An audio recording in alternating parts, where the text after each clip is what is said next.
When I think of your mercy and all that you've done for me, hey, all I can do is stop and praise ya. When I think of your mercy and all that you've done for me, all I can do is stop and praise ya, praise ya, hey, praise ya. We really gotta stop like praise ya.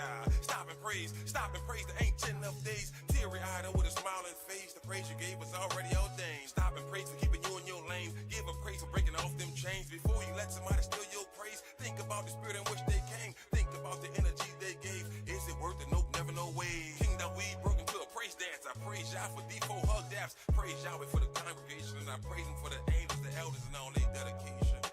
See, this truth, it'll cut you, heal you, it'll make or break you. It's a spiritual walk, it's a spiritual ride. Just don't despise the chastisement when you get chastised. You a son, not a bastard, right? You gon' get chastised. It's a spiritual ride, just vibe. Yeah, just vibe. We gon' ride. All praises to the Most High. When I think of your mercy and all that you've done for me, hey, all I can do is stop and praise ya. When I think of your mercy and all that you've done for me, all I can do is stop and praise ya, praise ya, hey, praise ya. Mercy on you, mercy on me. They say the truth has set you free. See, prophecy been fulfilled for real. Now what the deal? We giving praise to the God of Yisrael, cause it's real out here. People get killed out here. They robbing still out here. It's getting hard out here. The love of many wax cold from what I hear. But we backed by the Most High, so who shall you feel? You gotta be bold and righteous to live. The flesh is seething and wicked. Sin deceiving is vicious. Repentance needed to fix it. His mercy too exquisite to miss it. Just receive the listen. Let's stick to the mission. Believe and receive his blessing. You see, blessings come from above. None of us deserve it. None of us is worthy. But we praise y'all for his mercy. When I think of your mercy and all that you've done for me, hey, all I can do is stop and praise ya. When I think of your mercy and all that you've done for me, all I can do is stop and praise ya, praise ya, hey, praise ya.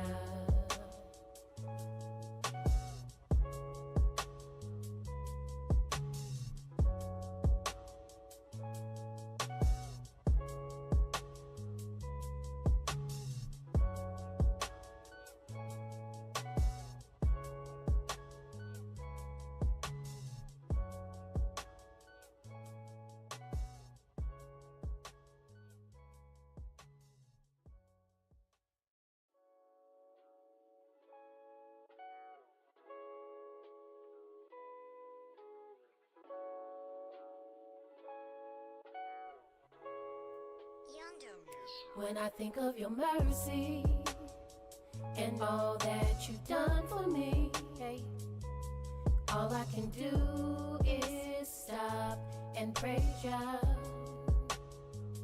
When I think of your mercy and all that you've done for me, all I can do is stop and praise ya, praise ya, hey, praise ya. We really gotta stop like praise ya. Stop and praise the ancient of days. Teary-eyed with a smiling face, the praise you gave was already ordained. Stop and praise for keeping you in your lane. Give a praise for breaking off them chains. Before you let somebody steal your praise, think about the spirit in which they came. Think about the energy they gave. Is it worth it? Nope, never, no way. Kingdom we broke into a praise dance. I praise y'all for D4 hug daps. Praise Yahweh for the congregation, and I praise him for the angels, the elders, and all their dedication. See, this truth, it'll cut you, heal you, it'll make or break you. It's a spiritual walk, it's a spiritual ride. Just don't despise the chastisement when you get chastised. You a son, not a bastard, right? You gon' get chastised. It's a spiritual ride. Just vibe. Yeah, just vibe. We gon' ride. All praises to the Most High. When I think of your mercy and all that you've done for me, hey, all I can do is stop and praise ya. When I think of your mercy and all that you've done for me, all I can do is stop and praise ya, praise ya, praise ya. Mercy, mercy on you, mercy, mercy on me. They say the truth has set you free. See prophecy been fulfilled for real. Now what the deal? We giving praise to the God of Yisrael, cause it's real out here. People get killed out here. They robbing still out here. It's getting hard out here. The love of many wax cold from what I hear.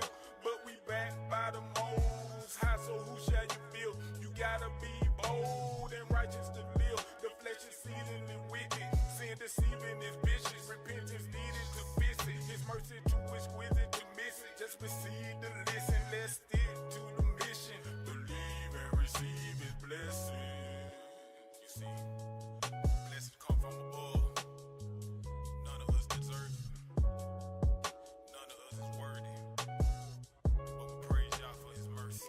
When I think of your mercy and all that you've done for me, hey, all I can do is stop and praise ya.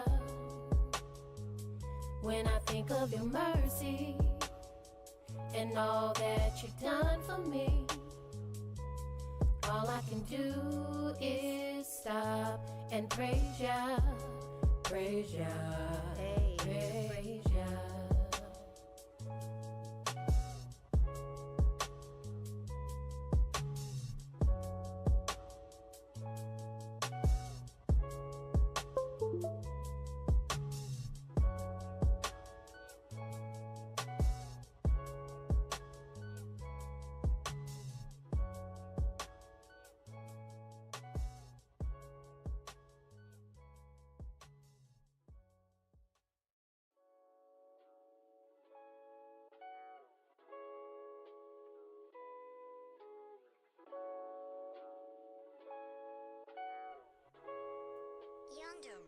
When I think of your mercy and all that you've done for me, hey, all I can do is stop and praise ya. When I think of your mercy and all that you've done for me, all I can do is stop and praise ya, praise ya, praise ya. We really gotta stop like praise, yeah. Stop and praise the ancient of days. Teary-eyed and with a smiling face, the praise you gave was already ordained. Stop and praise for keeping you in your lane. Give a praise for breaking off them chains. Before you let somebody steal your praise, think about the spirit in which they came. Think about the energy they gave. Is it worth it? Nope, never, no way. Kingdom we broke into a praise dance. I praise y'all for D4 hug daps. Praise Yahweh for the congregation, and I praise him for the angels, the elders, and all their dedication. See this truth, it'll cut you, heal you, it'll make or break you.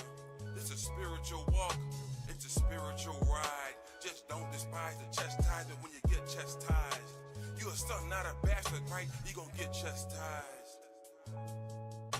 It's a spiritual ride, just vibe.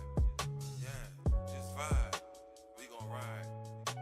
All praises to the Most High. When I think of your mercy and all that you've done for me, hey, all I can do is stop and praise ya.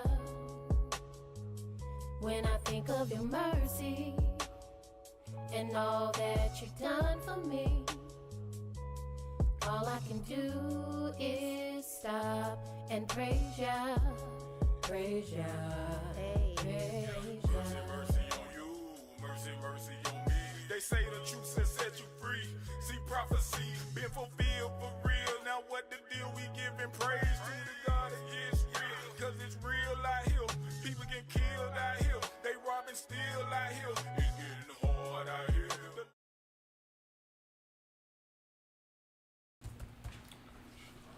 Shalom Facebook, Shalom YouTube. Welcome to our prophecy class. Today we're in the book of Revelation, chapter 21. But before we get started, does anyone have any questions? Yes. Okay, my question is from yesterday. And when we were in Galatians, when you were in Galatians, and you were talking about verse 13, What chapter? Galatians chapter 3, verse 13. Okay, let's see. Christ has redeemed us from the curse of the law, being made a curse for us. But it is written, cursed is every one that hangeth on a tree. My question is this, during slavery time, when they hung our ancestors on trees, were they cursed, or was it just, The person that was hung, yes, were they cursed? yeah, Yeah. they were cursed? So If what happened? they're left hanging on the tree. And they left them on the tree. Yeah, if they left them hanging on the tree, they're cursed. They did left them on the tree. I know. So what happens, you don't know the answer to that question? What happens to them, they passed In the away? judgment? In the judgment. I can't tell You you. can't take a judgment. Yeah, because the judgment would probably use weights and balances. Uh-huh. So by no fault of their own, they got cursed because they was hung on the tree. But what about his life? Yeah. So I'm looking at the way Yahweh judges. Excuse me. And he has mercy upon whom he will have mercy. So those people that were hung on those trees and left there, they're cursed only because of the law. But Yahweh mercy excels the judgment. Okay. In that law, does the land get cursed when you leave somebody on a tree? The land get cursed too, right? Mm-hmm. So because they left all our fathers on them trees like that, they curse their own land. Mm-hmm. In process of doing that, and then realize what they're doing, they curse the land too, right? Right. Okay. Right. Well, there ain't no more questions. I got a question, Okay. but I'm jumping on that question too though. Do you think they did that because they read the Old Testament that they was intentionally trying to curse our people, leaving on the trees like that? It was kind of intentional, just that spite they had. You wonder if what they were doing, they knew that it was biblically based, Right. right? I really don't think so, because in a lot of cases, they wouldn't even hang them; they just shoot them. Right. So it wasn't about anything particularly biblical. Okay.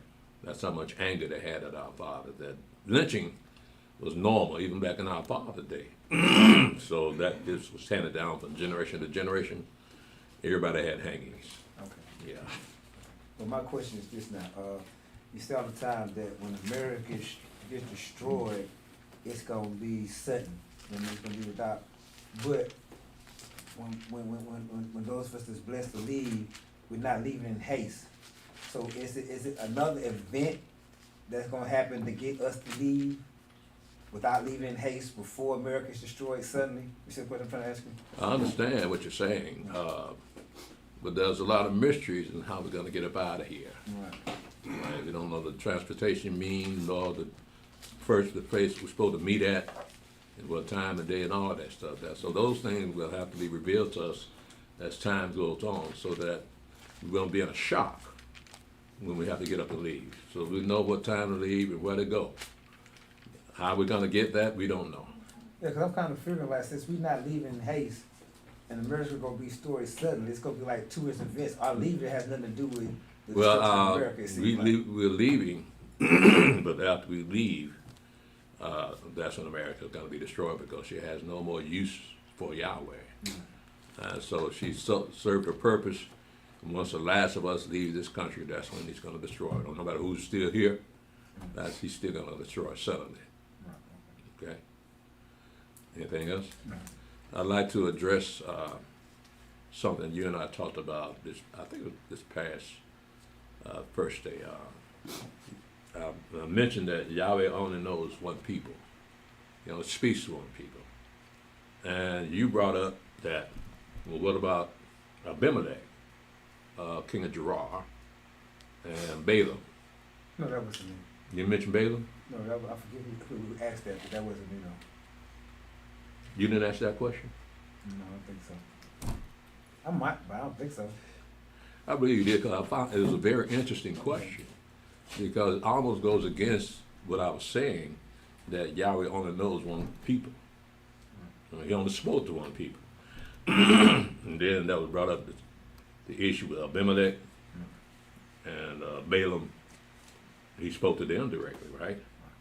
So let me qualify that a little bit by saying, by quoting Amos chapter 3. It said, you only have I known among all the families of the earth. Well, that's two different categories. You got individuals and you got families. Right. Okay, so it is true that Yahweh spoke to one nation of people, but there are individuals who he spoke to personally. I thought about that this morning. Man, you saying the same thing. I said, if somebody asked me that, I'm telling them. He spoke to Cornelius, those angels, individuals, not groups of people. Right. Yeah, right. I was thinking about that this morning. Very praise Yah, man. That's what that came to me, because I kept thinking about your question. Because yeah, the book said the people that wrote the book said Yahweh spoke to them. Mm-hmm. But remember, how do you explain Abimelech and Balaam? But it was always in reference to his people, though, right? Because Abimelech didn't know that Abraham was married, that Sarah was his wife, and Yahweh knew that. He said, "I stopped you from doing anything to her." Right?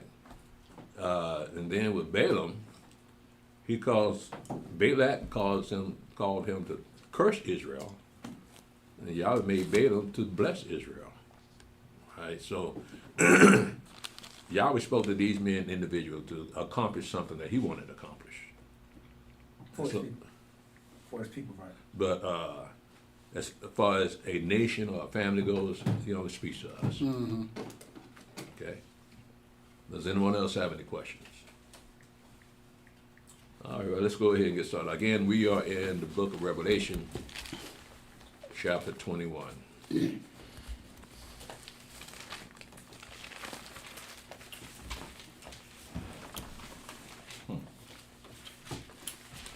Revelation chapter 21, verse 1. And I saw a new heaven and a new earth, for the first heaven and the first earth were passed away, and there was no more sea. Now let's stop right there. Just that first verse. Because I remember something that Mashiach said in Matthew chapter 5.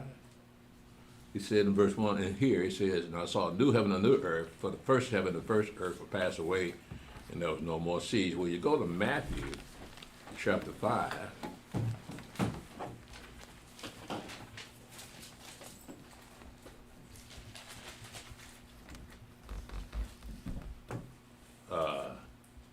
In verse 17 and 18, he says, think not that I'm come to destroy the law of the prophets. I have not come to destroy, but to fulfill. For verily I say unto you, till heaven and earth pass, one jot or one tittle shall in no wise pass from the law to all be fulfilled. So you give me a hint right then and there, that one day this heaven and earth gonna pass away. Now we see it being written down in the book that, yeah, heaven and earth will pass away. This heaven and earth we know is going to pass away. And there's a new heaven and a new earth. Okay, so I just want to note that the Mashiach brought that out before this was even written. Read that.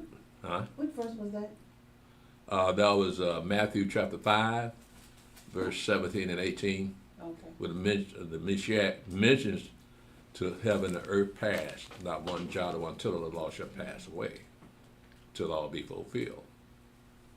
So that same heaven and earth is the same heaven and earth that we're on right now.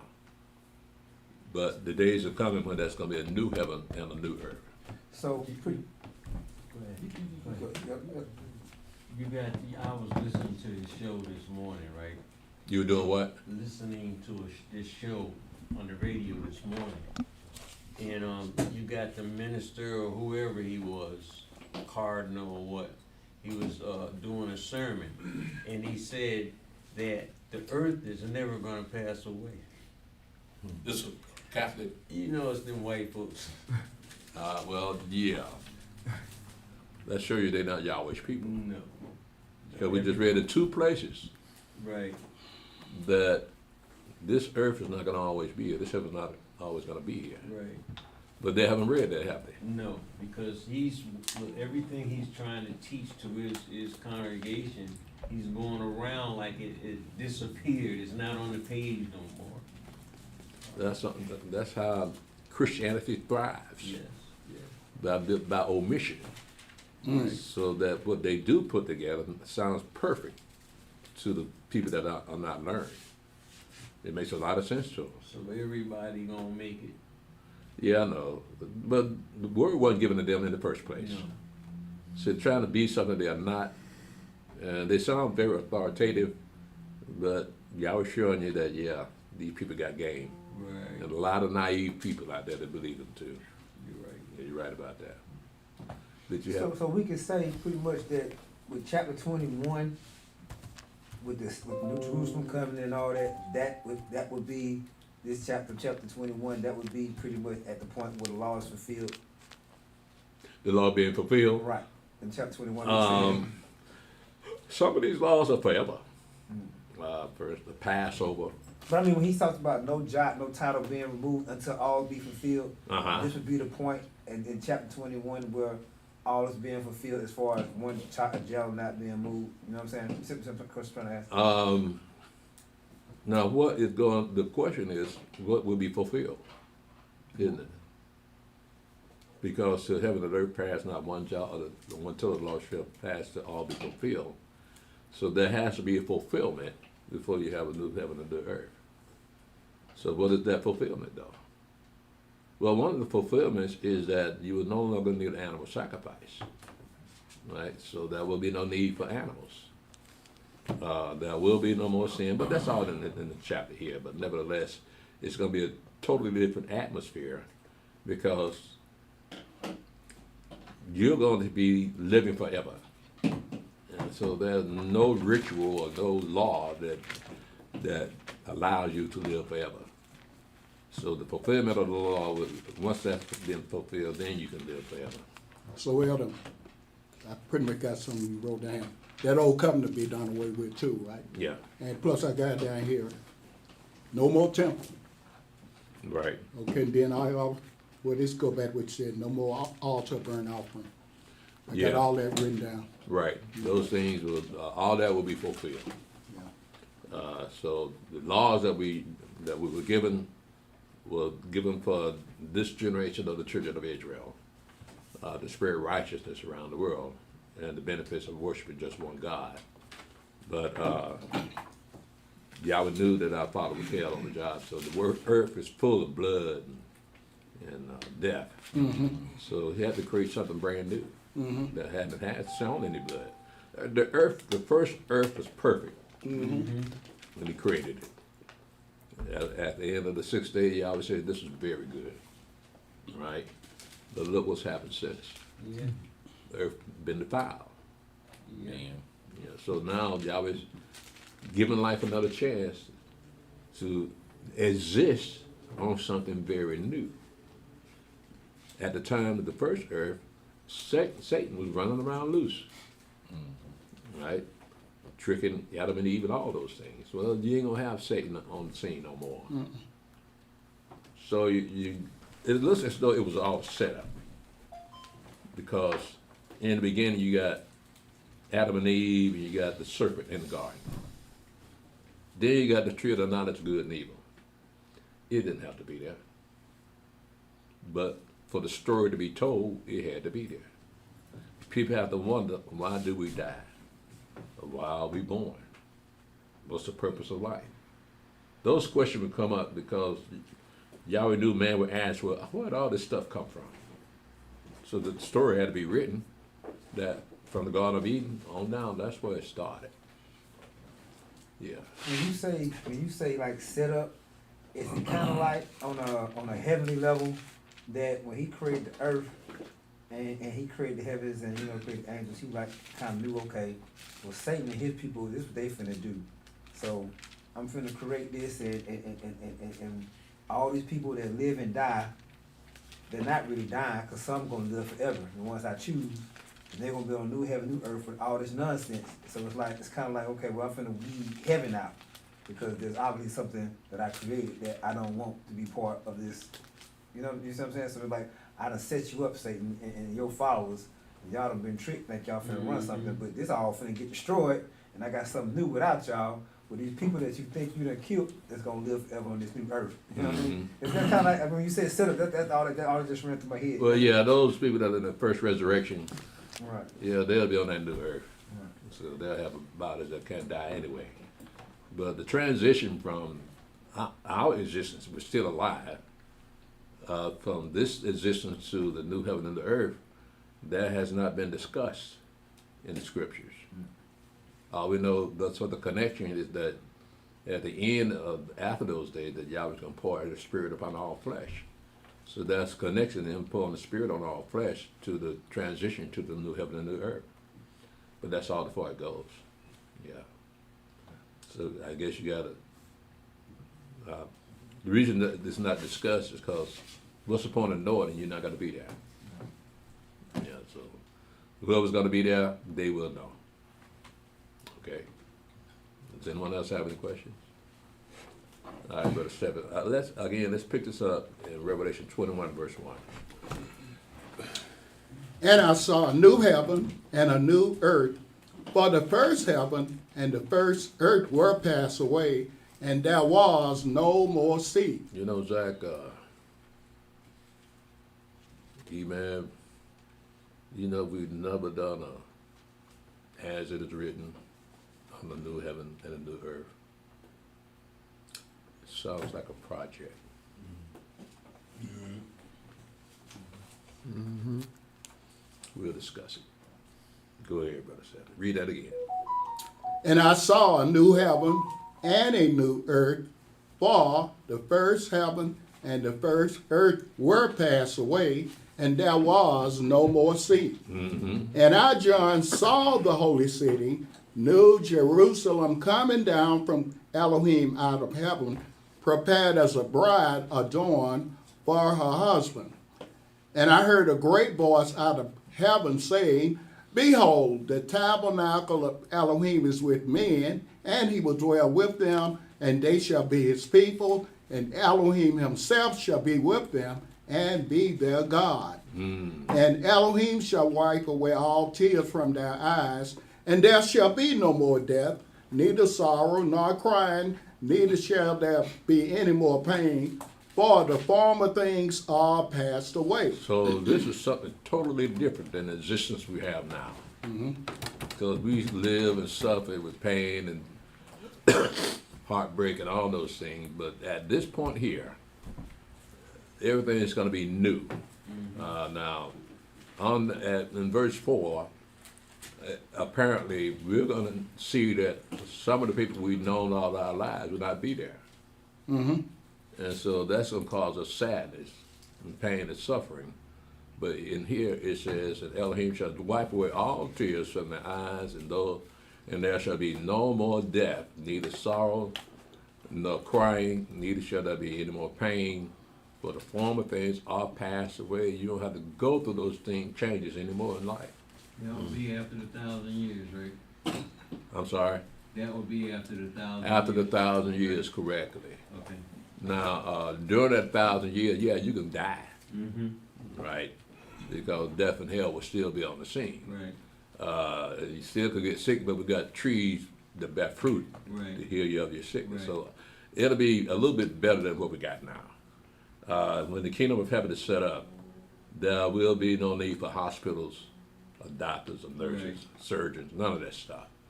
So you'll be healed just because you in the land where Yahweh, where the Mashiach is. And if you notice, when the Mashiach in his ministry was not only healing people, but he raising people from the dead. So in case something you're in danger, we have an avenue to go to in case your life's in danger, right? But if you die, it's Yah's will that you die.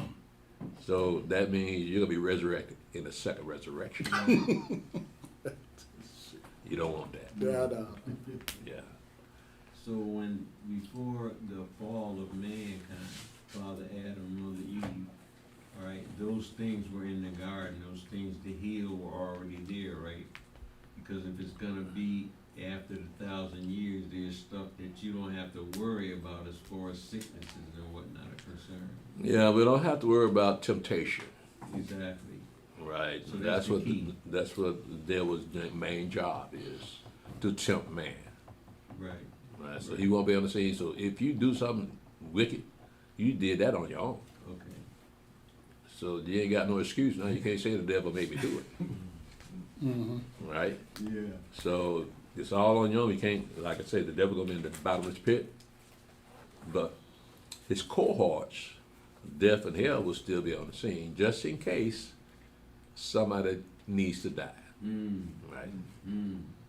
But after that 1,000 years, yeah, death and hell gonna be thrown in the lake of fire. That'll be the end of that. Yeah. After the 1,000. After the 1,000 years, Right. yeah, that's when they live forever. Okay. That's well, after the 1,000 years, yes, according to what's written here, Satan got to be let loose for a little season, right? Right. They go up there to deceive Russia, to come and attack Jerusalem, and Yahweh's gonna bring out fire and brimstone on them, kill them all off. And that's when the great white throne of judgment shows up. That will be the last of the wars of the earth, right?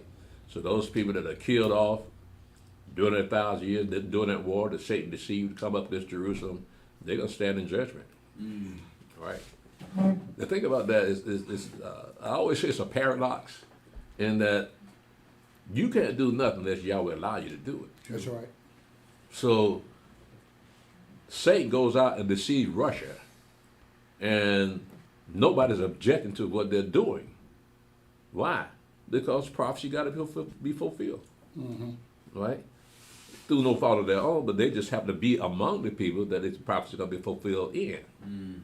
So those people, the Russians that'll be destroyed, all those armies come up with them, they have to face the great white throne of judgment. Is that only because they're putting that major attack against us? Yeah. Well, Satan put it in their hearts. Yeah, right. Yeah. And they're following that Yeah. as far as doing that. But they still got to stand in judgment. Right. Yeah. Right. So I look at Judas Iscariot. The devil had to get in him to betray the Mashiach. Well, what if the devil didn't get into him? Okay. But then you wouldn't have a story, would you? Well, he got in him, but would it have been those 30 shekels, the money? Because that's what's... Well, that's all part of the scenario. Him taking a bribe, That's right. right? Him bribing them to betray the Mashiach, because they didn't know what he looked like at night. Just like I don't know what y'all look like at night. Right. I don't know what y'all look like at night. He didn't either. So he told the first man he kissed, that's the man. Okay. Right. Exactly. So yeah, he will go down in history as the worst betrayer of all mankind. But he couldn't help himself, right? Did I get that for you? Yes. Okay, let's continue, Brother Stephen. Revel- Read verse 4 again. Revelation chapter 21, verse 4. And Elohim shall wipe away all tears from their eyes, and there shall be no more death, neither sorrow nor crying, neither shall there be any more pain. For the former things are passed away.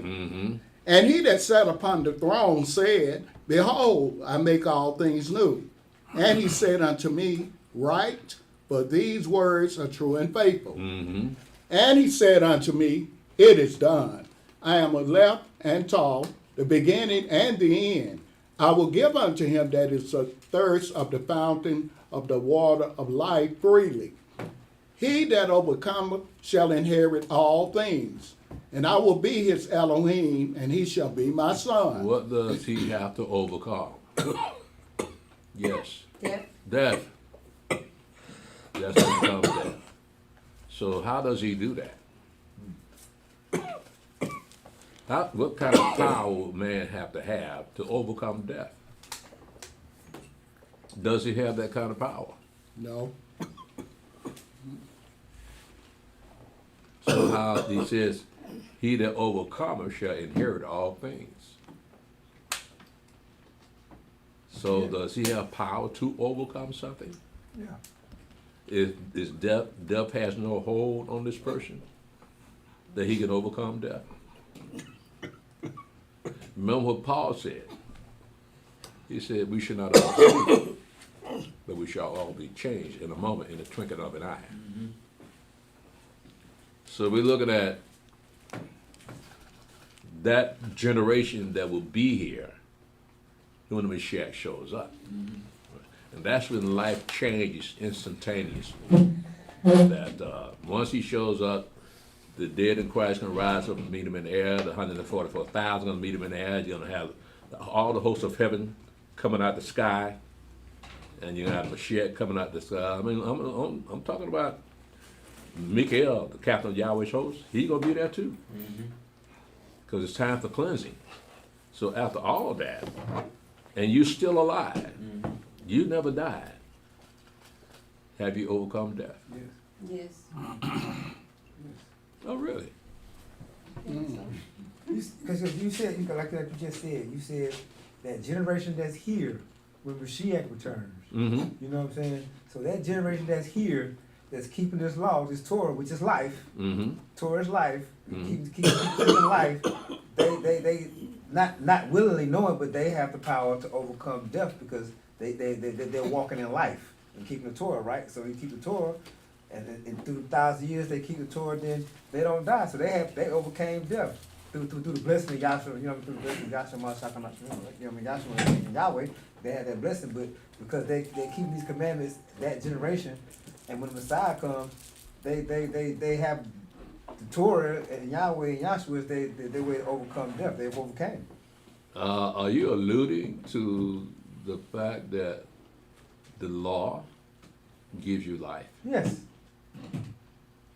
No. It's your righteousness. The law, you shall live in the law. Right. That's what the book says. The law, I mean, Paul even agreed with that. The law does not give you life.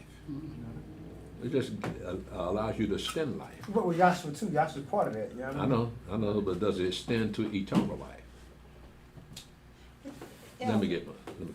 But I remember you saying that if some of us not gonna experience that, some of us gonna transition over. So where does that fit into what he just said? Say that again. You said once before that all of us are not gonna experience that, some of us just gonna Yeah. transition over. So where Right. does that fit into this? Yeah, Scenario. so there'll be some of us still alive when the Mashiach shows up, Uh-huh. right? Because that's what Paul said, we should not all sleep, but we all shall be changed in a moment of the twinkling of an eye. So how- those that are not asleep will be alive when the Mashiach shows up. So they didn't experience death though. I know, So, but just because when he shows up, that don't mean you're gonna live 1,000 years. oh, okay, so they're gonna. You keep still gotta live that 1,000 1,000 years.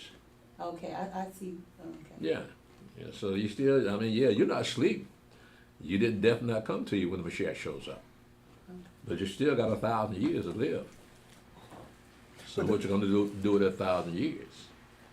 But the only way you die during that 1,000 years if you violate one of the laws of Torah that cause death. That's As long true. as you walk in the Torah, you still you walk in. I mean, you see what I'm saying? I know, I And know. Satan will be bound for that 1,000 years, so Yeah, I know. there's no So- reason why you shouldn't make it unless you sin, Well, and that's, let's read, let's go to Isaiah 65.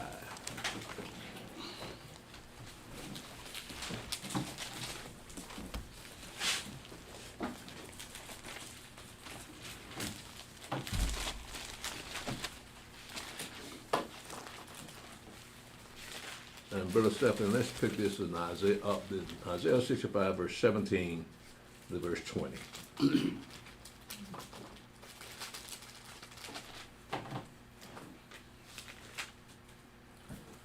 For behold, I create new heavens and a new earth, and the former shall not be remembered, nor come into mind. But be you glad and rejoice forever in that which I create. For behold, I create Jerusalem a rejoicing, and her people a joy. And I will rejoice in Jerusalem and joy in my people, and the voice of weeping shall be no more heard in her, nor the voice of crying. There shall be no more thence an infant of days, nor an old man that have not fulfilled his days. For the child shall die 100 years old, but the sinner being 100 years old shall be accursed. So, we look again, remember now, at this stage, Satan is not on the scene. So if you live to be 100 years old, you're just a child. Because you're supposed to live to 1,000 years old. So that's why I say you could very well die between the time of the Mashiach comes and the end of 1,000 years. Because it says that for the child shall die 100 years old. Now, at 100 years old, most people got good sense. But it'll still be considered a child, so add to that 400 more years. And they still sins. Now, he ain't got no business sinning at this point. But here he says, yeah, somebody's going to sin. So you have to make room for those exceptions to the rule.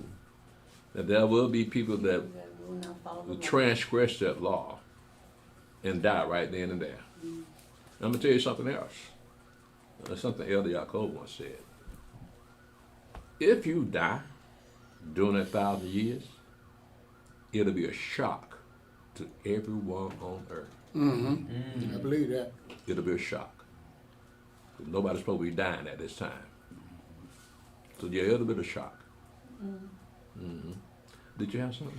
Yeah, I'm just going to say, now, it says, he that endure to the end, the same shall be saved, right? So the book says, by faith are you saved through grace. So everything is, now we talking about grace here, right? Now we talk about grace. Yeah, because the law is not going to save you. No. The law is just your righteousness. It's not eternal life Yeah. in the law. No. But that's a key word. You brought up grace. Yeah. Now, you can understand how you can live for that 1,000 years. Not because of the law, Yeah. but because of grace. So grace is how you overcome death. Undeserved mercy. Right? So, yeah, I mean, who's perfect in the law except the Mashiach? So it has to be by grace. It has to be by grace for the Gentiles to be even part of this. So Yahweh never talked to the Gentiles. So that grace covers them too. Right. Right. Did you have something? Because in that kingdom, you got the wheat and the tare growing up together, right? Yeah, they'll be growing up together. We and the tares, they'll be growing up together. So they got to be ripped out, reaped out of the land at the end of the 1,000 years. So there's another case. Would you might consider somebody overcoming death? The tares won't be able to overcome it because they've been in there deceiving people in the first place, being something that they're not. But what they are will come out at the end. Then you'll be able to recognize that these ain't the children of Israel. These are some imposters here. But they're going to be just among our people. They're going to be among our people. Yeah. Just like today. Yeah, well, this is just a ball of confusion right now, man. We got some Israelites that got some strange doctrines. Yeah. So I can't judge them. I don't make any comments about their doctrine, but it ain't ours. That's all I can say. Yeah. We got what Yahweh gave us. They got what Yahweh gave them. Right. That's like that minister, whoever he was, I was listening to, okay? He had some kind of authority. But then he said, and Jesus is going to come down out the clouds, but it don't say if he was in a horse. Don't say if he had white raiment on. He don't tell them nothing except that.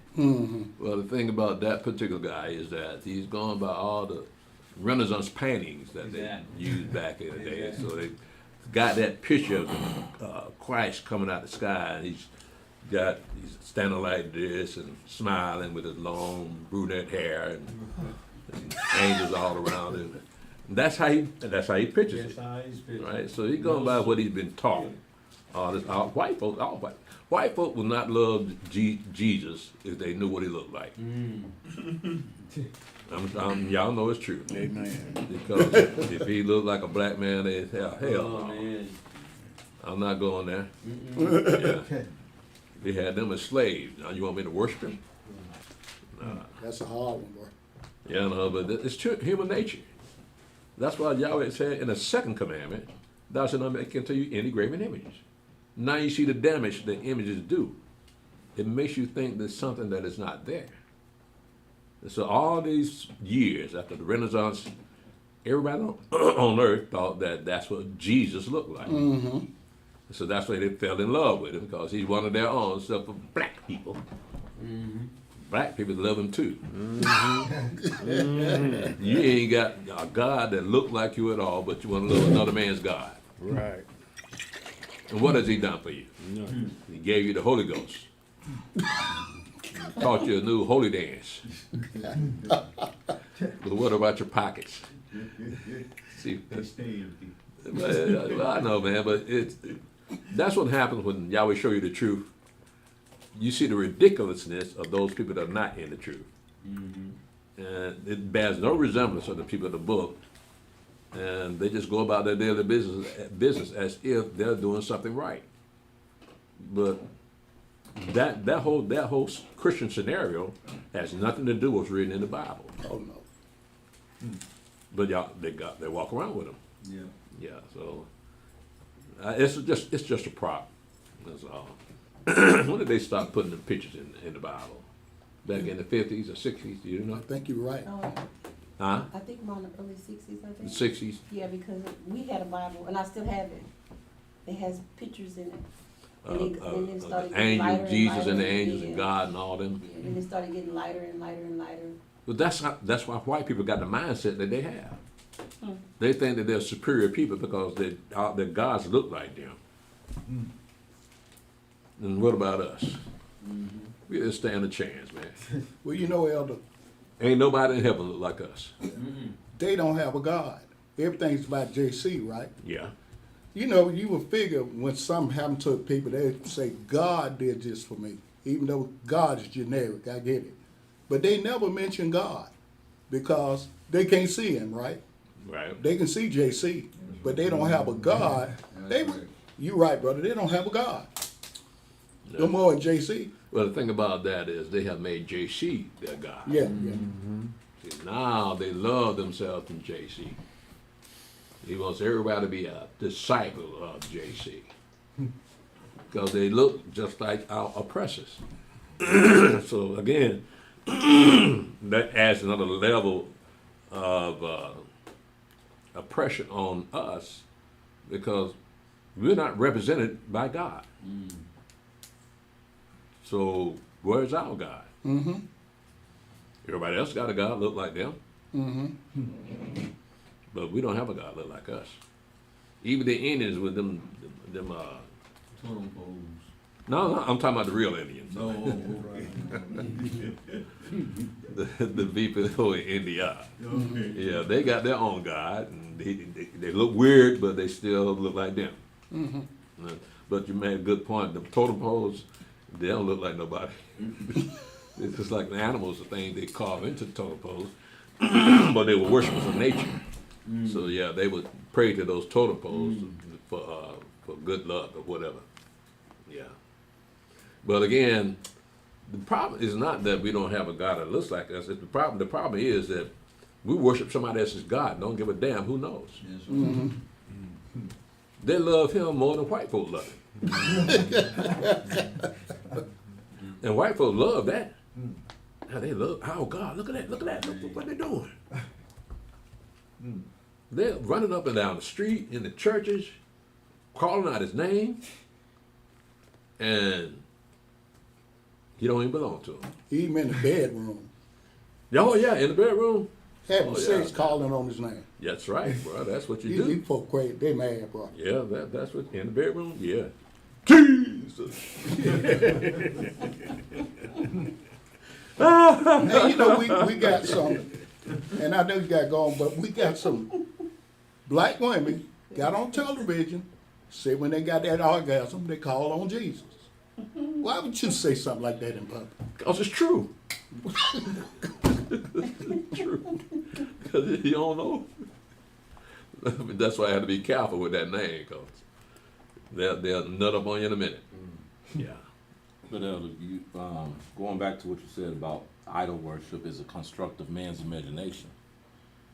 And you can see how it messed up the world because you have so many idols and representations that everyone's confused. And now they go to war based off of their idols. Well, yeah, that's true, because I mentioned before in one of my sermons that all the nations got their own depiction of Jesus. And he always looks like them. Yeah. Yeah, except for us. There you go, right there. See, you got the Chinese Jesus, Turn around, sir. you got the Arab Jesus, you got. See, everybody got a Jesus but us. Well, we in bad shape. I didn't know that. But we tried to get a Jesus look like us, didn't we? But we rejected it. Oh no, that ain't Jesus. I'm sorry. That's a man that called himself Jesus. Ron O'Neal, Superfly. Yeah, that type of person. Yeah, so a black Jesus ain't gonna work with black people. You gotta be a white Jesus. I'm sorry. Y'all get mad at black folk if you want, but black folk got to have a black Jesus. Ask him. Show a picture of what's his name? Caesar Borgia. Caesar Borgia. Caesar Borgia. Yeah. And I say that's Jesus right there. Mm-hmm. Yeah. Caesar Borgia. That's why if a white boy came in, a black church, looking at Jesus, he'll stop the service. Them women were surrounded, and they'll never see him again. That's how far they'll take it. They'll kidnap that man. Won't even hold him for ransom. Just ain't gonna never let him go. Well, that's the same scenario with Santa Claus. Yeah, They ain't accepting no black Santa Claus. yeah, You know what I'm saying? As long as he stay white, he cool. yeah. That it's a very powerful effect. Images have a very powerful effect on our people. That's why we had to stop. Y'all put in the second commandment not to make any graven image. Right. They did it anyway, and look what happened to them. So, when you read in Deuteronomy chapter 4, Yahweh says, "I'm gonna scatter you to the people where you be worshiping gods of wood and stone." Mm-hmm. Right, and here we are, because we refuse to be obedient to Yahweh. And now look at it, we call on the white man God. Mm-hmm. Yeah, That's why I was saying about images, because everything that surrounds the black community is image oriented yeah, and it's image based. yeah, and that's a form of communication. Yeah, it's subtle. So, for instance, I saw a billboard over there by Church Street, and on that billboard, they had a picture of a white family, right? And right next to that billboard, they had another billboard that had a black woman and one child. I seen that. I seen that. You seen that? I seen that. No man, huh? No man. No Oh, man. Yeah. wow. I seen that. You Because the saw whole that? family had the husband and the wife and the two children. Right, And right. the other one was just a black woman. I seen that, Elder. Yeah. I said, man. And that's Yeah. making you look at us that way. That it's normal for a black woman not to have a husband, That's right. Right. but have a baby out of wedlock. They made that normal, but it's normal for white people to have father, mother, sons, and daughters. That's normal. That's that church on the corner in it. That's what now. Is that church up on the corner of Church Street? Yeah. That white church. You yeah. seen it? Yeah, they accept gays and everything. Yeah, Oh, we talking about going up North Cater Road? Right. Yeah, I'm gonna go up there and look at that. I Oh, want- that's been a while back, Steve. Oh, it's not there anymore? I ain't seen it lately. Oh, okay. Yeah. You know, yeah, it's we talk about Gentiles. I heard a couple of people out here say, well, they're not having babies anymore, right? And we gonna do this, but what you're not looking at, them sisters killing them babies like 40 going off, right? So to speak, and brothers out here shooting each other. So what's the difference? Yeah. Yeah. No difference, just wickedness. People that lost their way. But that's what's happened when you don't keep Yahweh's law. You try to keep your own law, you don't even keep your own law. So that's what you have, confusion and all types of things going on that should not be going on in a society like this. But you got powers in the background that you can't see that's manipulating all what we're seeing now. They're manipulating all this for a purpose. It has to point to the one world order. And America cannot be part of it, especially with Trump up in office. They don't know what he's going to do next. No. They can predict Biden. They can predict Obama. Right. But Trump, No. they don't know what to do with this man. He'll pull a gun out on you just looking at you. Something happened yesterday. Oh yeah, they tried to kill him again. Didn't they? They say they did. Yesterday. Yeah. You try to kill him again. Yeah, the press. I think somebody President? ran up on us. Yeah, it was, yeah. And they had to rush him out of there, man. Rush Trump and beat J.D. Vance. They had to run him out the dinner hall, bro, because somebody was shooting up in there. Who was she? Yeah. Yeah. Yeah, before that happened, the guy that was by his wife pulled out something for her to look at, and she became distraught. Evidently, this guy was a mentalist. So I don't know what he wrote on that paper, but he wrote that on that paper because they slowed down the video. Because I seen it this morning. He wrote something down on that paper, and he showed it to her, and she had her face was like shocked. And then next thing you know, this dude just come from nowhere to try to rush the stage. So I don't know what was going Someone on. rushed the stage. That's what he tried to do. And this person was supposed to be a teacher from California. So that's just what I got from it this morning. What would cause you to think you can assassinate the president of America at a press dinner? Now, if that's the case, then this is the third attempt on his life. That we know about. Well, I mean, yeah, what we know about it, but nevertheless, it hadn't stopped. They still want to kill this man. And you shoot and nobody shoots. So you got to wonder who's behind all this. Yeah, that's Because there's never been a president that they tried to kill this many times. What's behind all this? As if killing him would solve all problems. It's not the person that's doing the killing, it's the person that make him do the killing. Because they got another agenda in mind. But the person doing the killing thinks it's on his agenda. That he's doing something right. He's being used. That's all he's being used, and they don't know. So now whoever this is, if he survives, he's gonna pay dearly. Now they said he died. They shot him. He died. The question is, how would he get into there? yeah, how did he get in there with Yeah, the how you get in there? Oh, he died. That's why I said a lot of this stuff is it AI or is it real or because how could he get into a dinner with a gun? Well, somebody had to have him on the They list charge him. Yeah.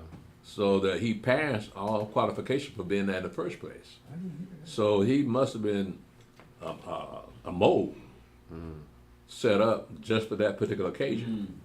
And he had been known by everybody, so nobody suspected it would be him.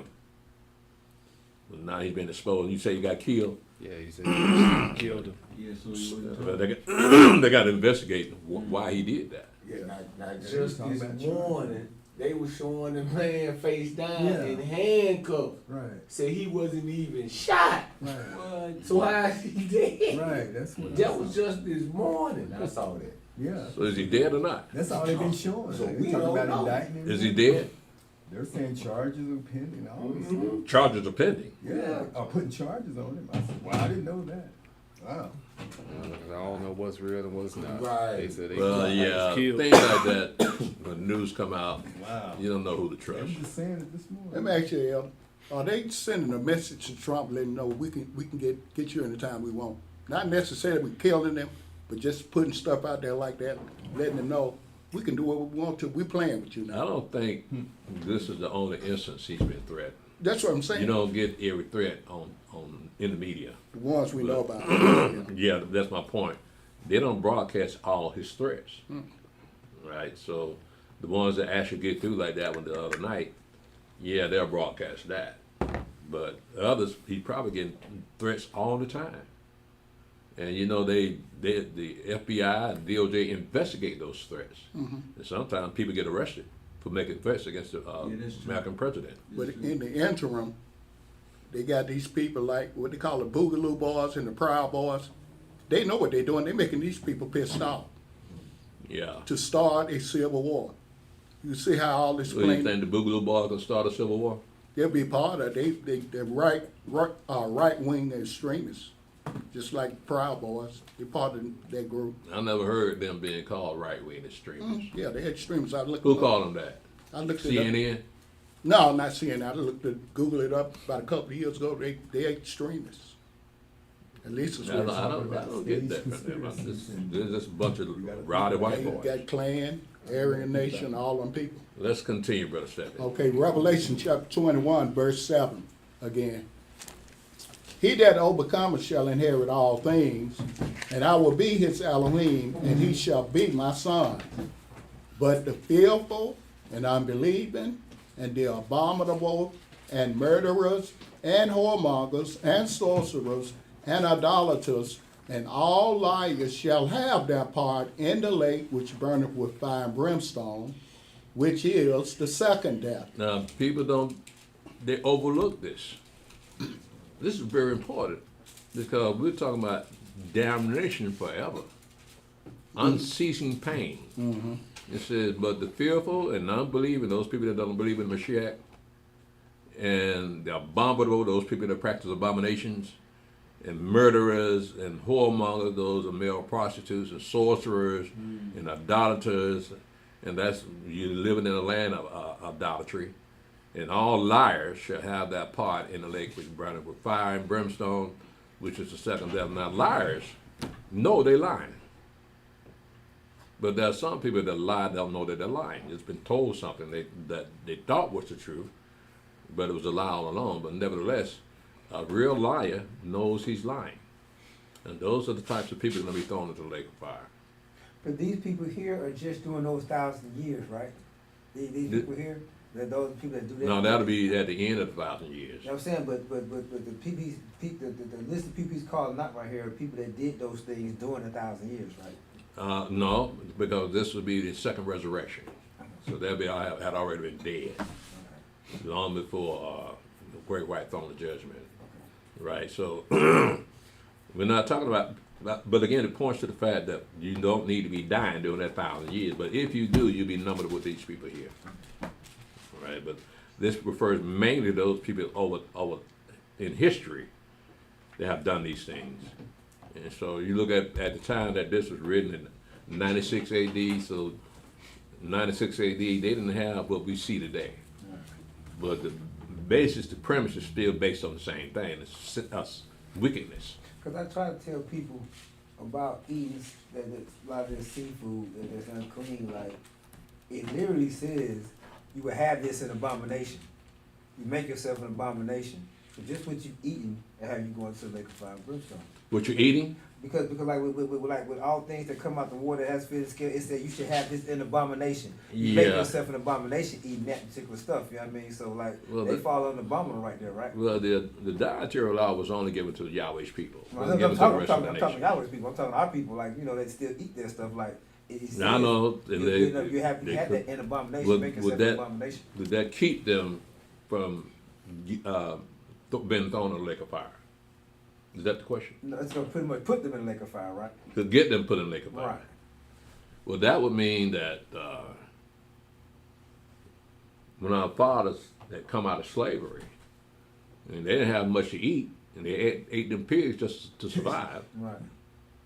Are they justified to be thrown in the lake of fire? Well, I mean, they were mostly forced at the time. They didn't have nothing else. But in this day and time, you're not forced. Well, I mean, but There's nevertheless, somebody warning you. you You still know got what I the mean? same situation. Right. They're eating pork just to survive, but we're eating pork knowing that it's unclean. And then at the same time, with pork, it doesn't say you should have it in abomination. With that shellfish and all that stuff that come out the water, it says it puts abomination with that. I know, but what choice do you have when you're hungry?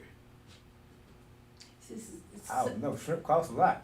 My point is, So my point is, if you don't know the law and you don't have anything else to eat, will you starve to death? That's not man's nature. He's not going to starve to death. He's going to find a way to survive. That's right. Right? So he survives on things Yahweh is against. So in the judgment, will that be held against him? He didn't know. I say Yahweh allowed that, so it won't be Yeah. held against, because our fathers ate what? Raccoons, squirrels, Yeah. all that stuff. Yeah. But like you said, well, basically those slaves after being there so many years, a lot of them didn't know who they were, so they did it out of ignorance. They right? did it to survive because the white man wasn't giving no food off the table Right. to But them. what about now, 2026? You're not doing it to survive. You're just doing If it they to- don't know, if it's still ignorance, Right. Okay. if they don't know, they're going to eat the wrong food. Right. But if you know, and you do it anyway, you got no excuse. You're right. So that's what's making them sick these days. So that's why they have all this different stuff going on Who? with their bodies and stuff. The people that's eating this stuff that not following dietary law. Yeah, they're eating the wrong foods. So you know, in words, they're shortening actually their lifespan, right? By eating this stuff, and some of them know, and some of them may not know, and some don't want to know. So that's shortening their lifespan. Mm-hmm. So that is the curse. So all the food is shortening our lifespan. Yeah, The so- thing but- about but- that Clean is and unclean. that Mm-hmm. for a long time we did not know what we were supposed to eat, what not supposed to eat, right? Mhm. And so we kind of ate what we wanted, and it tasted good. Remember the shrimp boat? Yeah, Up there in Adamville. yeah. But that The what? We shrimp boat, called it shrimp boat. a house made like a boat. They had the best shrimp in town, bro. On the corner. I didn't know. But nevertheless, we did not know, Nah. right? But there are people today that don't know no better. So they're going to be thrown in the lake of fire because of ignorance, Still talking about grace here, right? grace. That's the question I have. What's the difference in that grace and Yahweh is not a respecter of person? I'm saying, so how does it seem like it's too vast to be like ignorance and then grace and then not a respecter of person? You know what I'm saying? Like how does all that fit in to Yahweh and then how we supposed to understand it? Let's go to Romans chapter 2. Chapter 10. 2.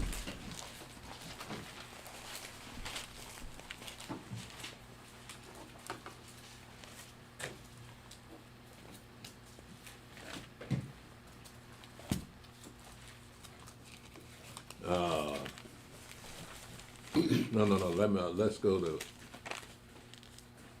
Acts 10 first. Acts 10 first.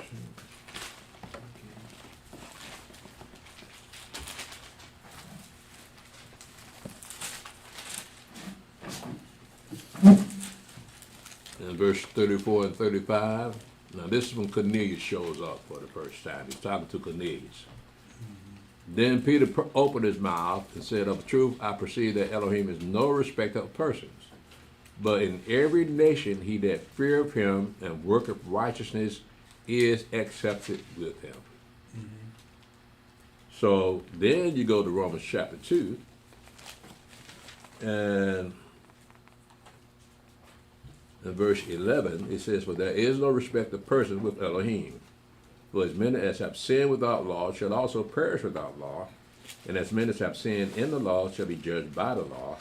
For not the hearers of the law are just before Elohim, but the doers of the law shall be justified. But when the Gentiles which have not the law do by nature the things contained in the law, these having not the law or a law are unto themselves. So they do things unconsciously that are already written in the law. So when he talks about he's not a respected person, he's talking about the people that work righteousness in the earth and don't know that they're working righteousness. So it doesn't have to be the children of Israel that he spoke to. It can be the Gentiles also that do keep his law subconsciously, whereas the children of Israel had the law written down. Okay, so those Gentiles that again do those things that are contained in the law are accepted of him. Right. What verses was that, Elder, in chapter 2? Romans chapter 2. What about it? That you just read. Oh, that was in Romans chapter 2, verse 11 to verse 14. You hook that up with Acts chapter 10, verse 34 and 35. Right. What else on the small scale, you look how they do things now. Gentiles eat that swine, right? Mm-hmm. But they will not eat his guts. They know that's wrong. They don't? They don't eat no chitlins? Nah. You might have some of them people up in Tennessee, but as a whole, they don't fool with them chitlins. They think it's nasty. Cause I worked with them years and years. None of them chitlins. They even ask me, why do we eat chitlins? Because you got to have something to put the hot sauce on. Nah, I'm just saying. You could say. You on the wrong. You could say, in isolated situation, they eat chillin', but as a whole, them folks don't eat no chitlins. No. Well, to be honest with you, I ain't seen nobody eat chitlins but black people. Yeah, that's what I'm saying. So every first day of the year, the whole neighborhood stinks. You ain't been to Alabama. Not lately. I tell you what, those white people buy those chitlins by the buckets. Yeah, They buy those buckets, Yeah. chitlins like everything. Yeah, I know. Black can't get the chitlins now. It's true. Black cannot find chitlins. And because of They can't? no, they can't. If they get them, they're too high. But that's a good thing. Oh, man, damn. Don't have to worry about me. What they going to do on the first day of the year? They get some of the AI chitlin. AI chillin'. AI chillin'. Come on, man.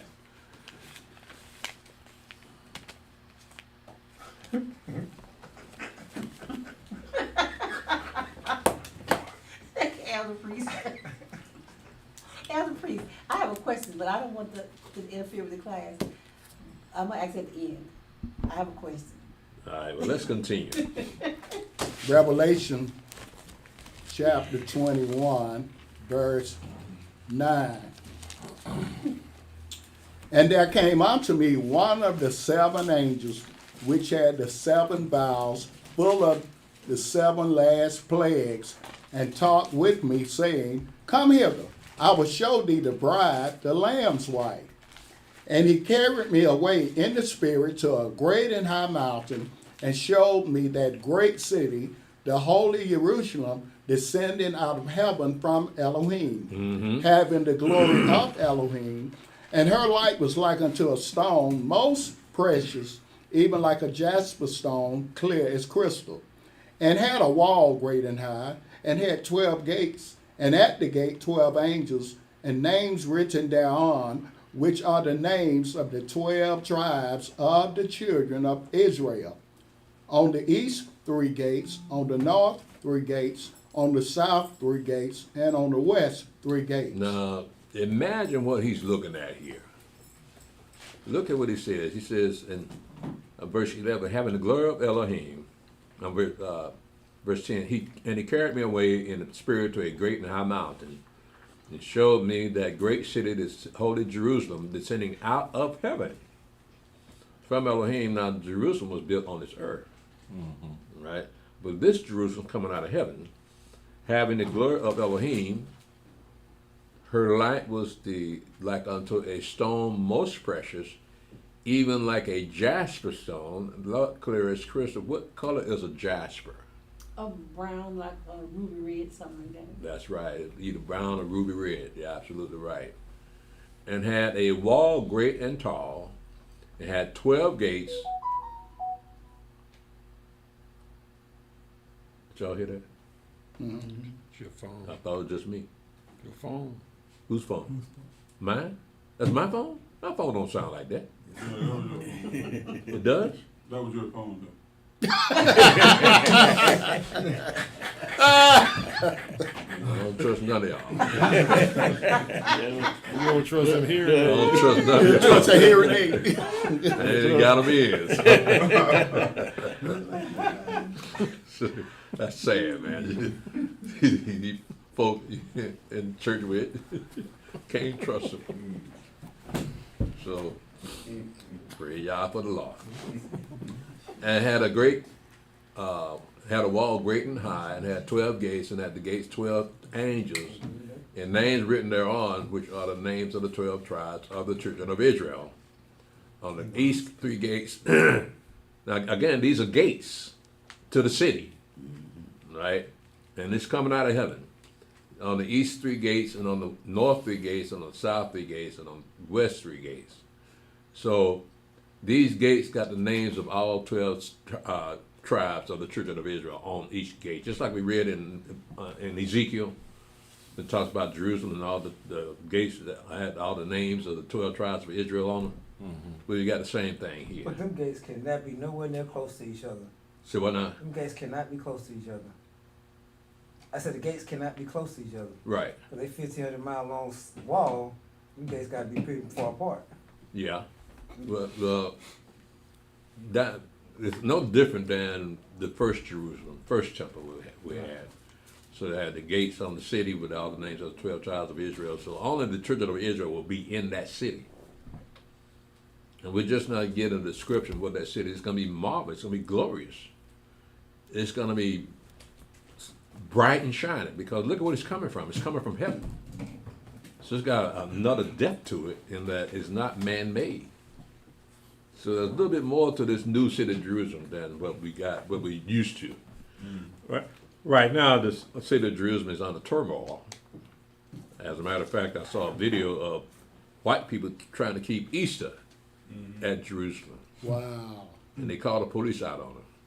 You know, they keep putting out more and more, slowly and suddenly, about the Al-Aqsa Mosque and the Dome of the Rock being destroyed. They keep sliding that. They start to hear that more and more. You know what I mean? They're talking about, well, we're gonna blame it. I seen a white dude was like, well, they're working together. It made me think that, you know, back in some years back, I had seen something. I'm looking for something. I had seen something where the rabbis were going to Iran at the time. I ain't heard about the Iranian president. I don't know what happened to him, but the president of Iran, they was meeting, everybody was smiling, shaking hands, and kicking like they was getting along. And I'm like, telling people, you can't believe you see on TV, because Iran and Israel really getting along, at least the rabbis anyway.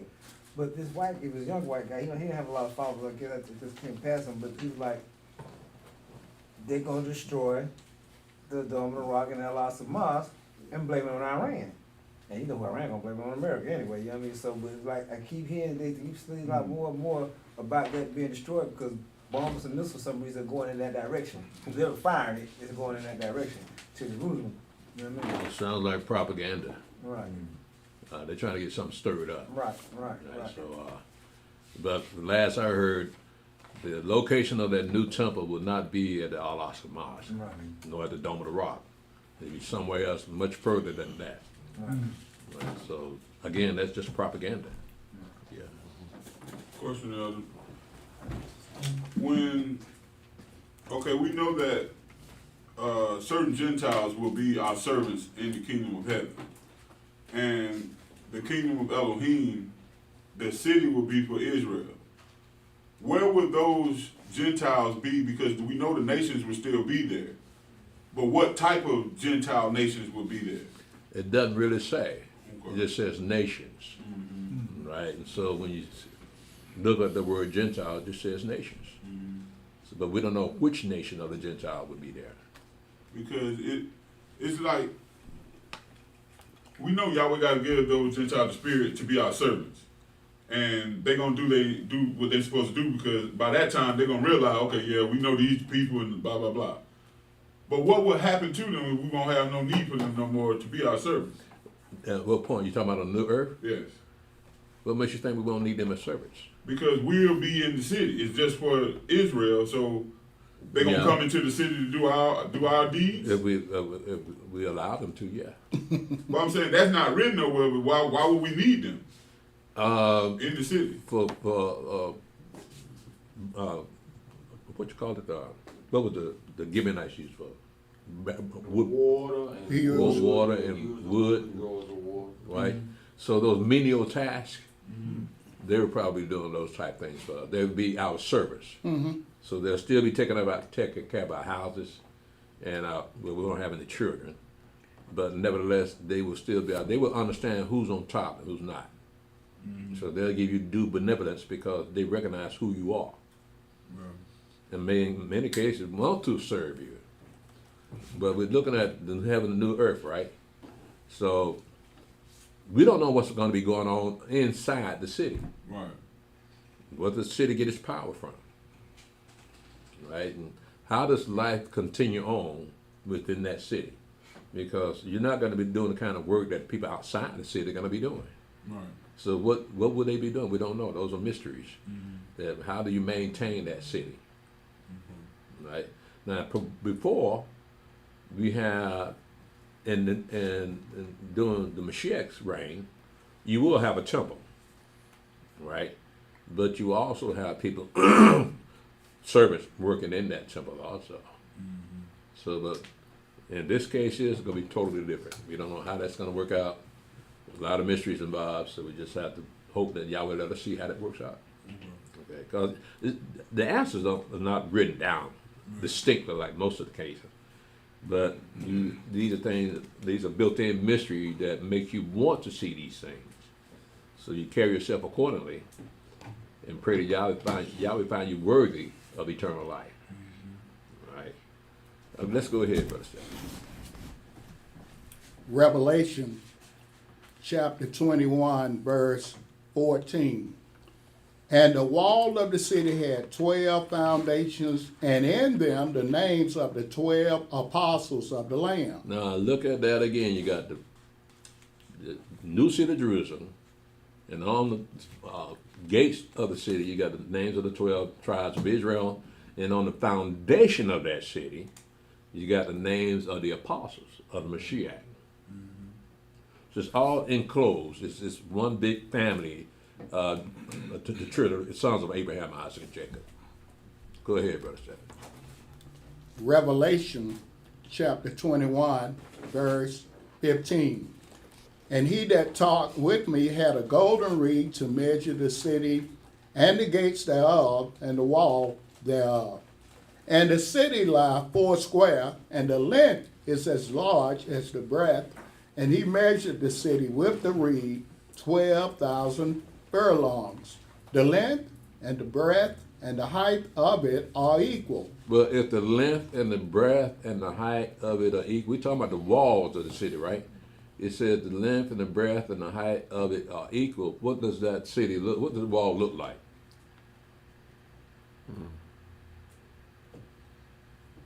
Long, tall wall. No, because the length and width and height of the wall are the same. Square. So what form is it in?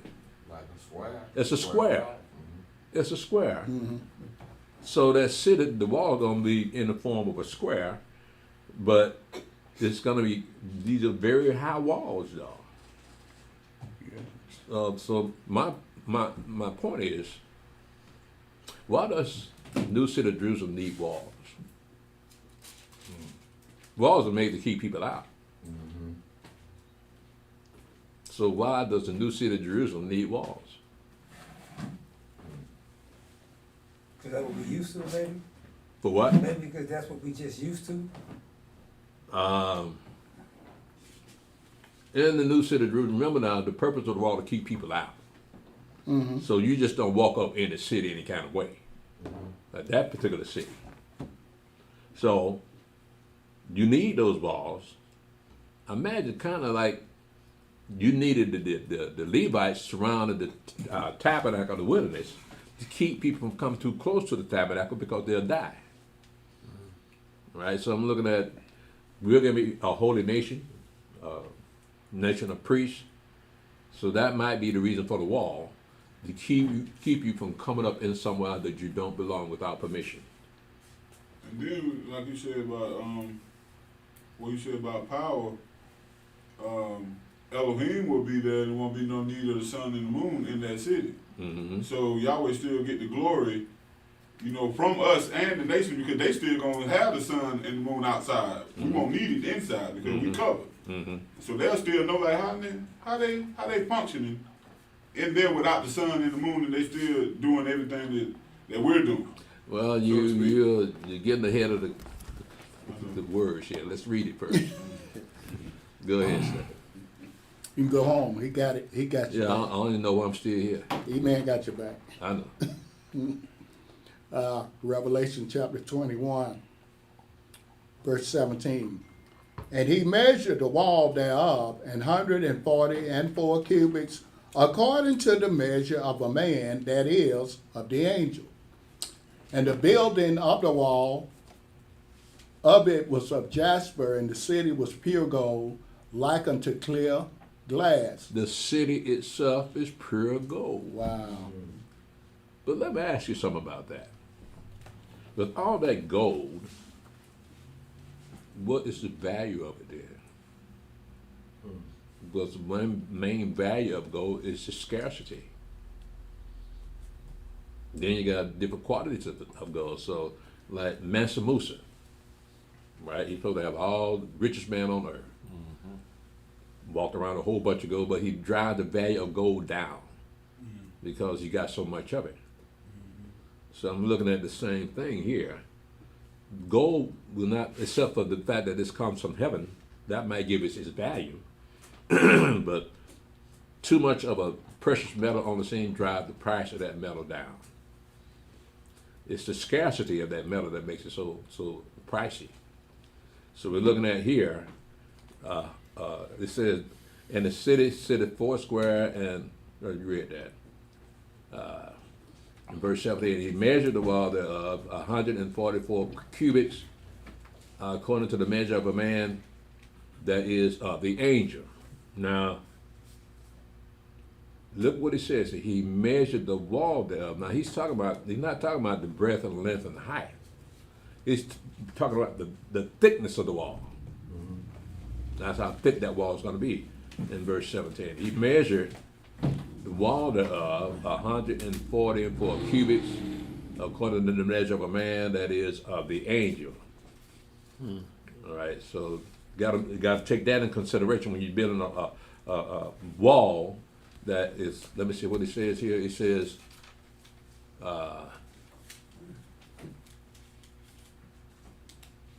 in verse 16, and the city lieth foursquare, and the length as large as its breadth, and he measured the city with the reed 12,000 furlongs. The length and the breadth and the height of it are equal. Do you understand how long that is, how tall that is? 12,000 furlongs is 1,500 miles in either direction. That's the wall. That's here past Texas then, ain't it? Close. Because Texas is 1,000 miles from where we are now, am I right?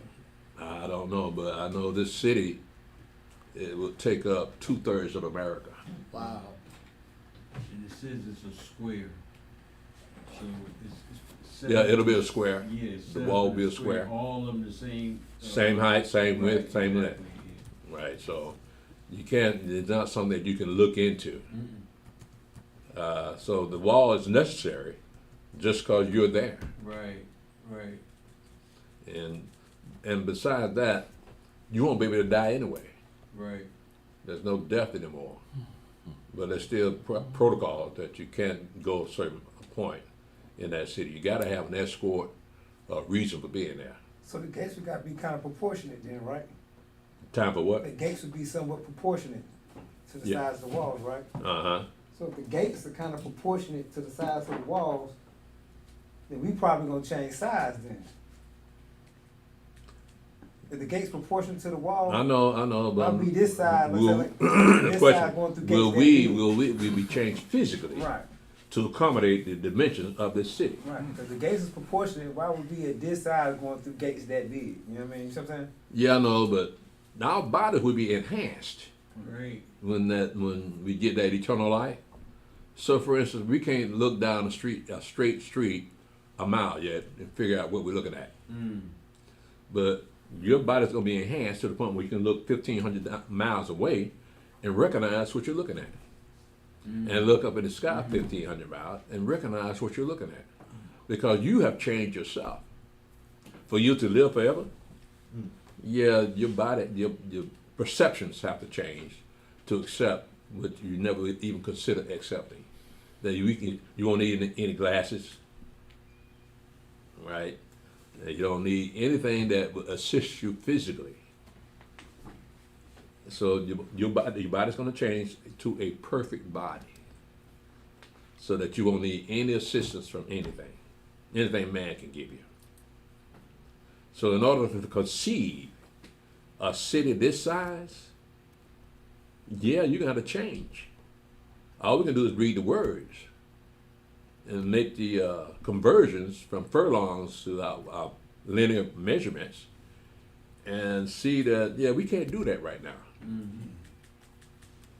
But the time comes when it throws out those types of lengths and heights, yeah, it's going to be a purpose, because you will be able to conceive something that big. Right. Now, remember now, the size of this city is 2/3 of America, right? Right. Well, what about the rest of the countries? I mean, I'm looking at, there's going to be some nations saved, but how will their nations configure? How big will their lands be? Because if you got a city, just a city, that's 1,500 miles long, Right. it's got to sit in the land somewhere, just a city, right? So how big is the land that it's going to be sitting in? Yeah, true. The two, you gotta think too, you gotta think about it, you go back to, let's say, Abraham, Isaac, and Jacob, and our fathers, all the righteous Hebrews, just like that done died since then, is gonna get resurrected. That's millions and millions and millions of people itself. So Yeah. probably the reason why it goes so big, because so many millions. Well, yeah, you're right. You're going back Right. thousands of years of the saints dying and being raised back up, right? So where are they going to be? Well, they're going to be, right? Right. That's a question. That's looking at how big everything is. So you got to have a place for them. So maybe that's the purpose of them being big. And plus, nobody be dying anymore. So that'll be their permanent residence. They won't have to worry about dying anymore. But that's why it has to be a really huge place, just for the city and the country that it's going to dwell in. That's got to be really huge. And for the rest of the nation to survive there, their land's got to be huge too. So, all people that make it to that new heaven and new earth, they're going to be changed to that they can perceive what is already written down here. Because right now they can't perceive it. That's why you don't hear them talking about it. And You hear white folks talk about it, but not black folks. Elder had a comment. Elder, he had a comment. I'm sorry. And it's gonna be 12 gates to a city, right? Mm-hmm. A lot of gates. 12 gates to the city. Yeah, What about it? that's a whole lot of gates. That's it. Yeah. Well, that's when, if you're the tribe of Judah, you'd be going through the gate of Judah. If I'm the tribe of Dan, I'll be going through the gate of Dan to get into the city. Oh, You got to remember too, in the kingdom of heaven, you're still going to have a temple. So that temple will be within the city of Jerusalem. Right. So if you want to go through that temple, you got to go through one of them gates to get to that temple. So it ain't going to be outside the city. It's going to be within the city. So this would be set up for all the tribes Yes. differently, right? Yeah. Wow. Well, you have to harken back to the law. especially when it comes to the sacrificial laws and the holy day laws. You got to see how it was first set up, and you'll see how it's going to continue on in that same phase of keeping that law. Right, Right. right. When you go, for instance, in Ezekiel, chapter 46, it tells you that you got the gate gonna be open on the new moon and on the Sabbaths, and then that prince, whoever he is, will be bringing in sacrifices also. So it's gonna resemble, because it's talking about the future. Ezekiel's temple. It's talking about in the future of what you're gonna be doing. So you got a few more step-by-step verses that you have that say, on this day you'll be doing that, and on that day you'll be doing this.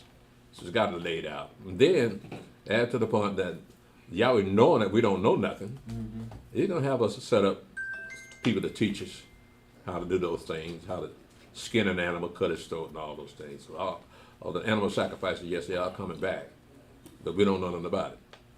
And how long is that supposed to exist? Depending on how dumb we are.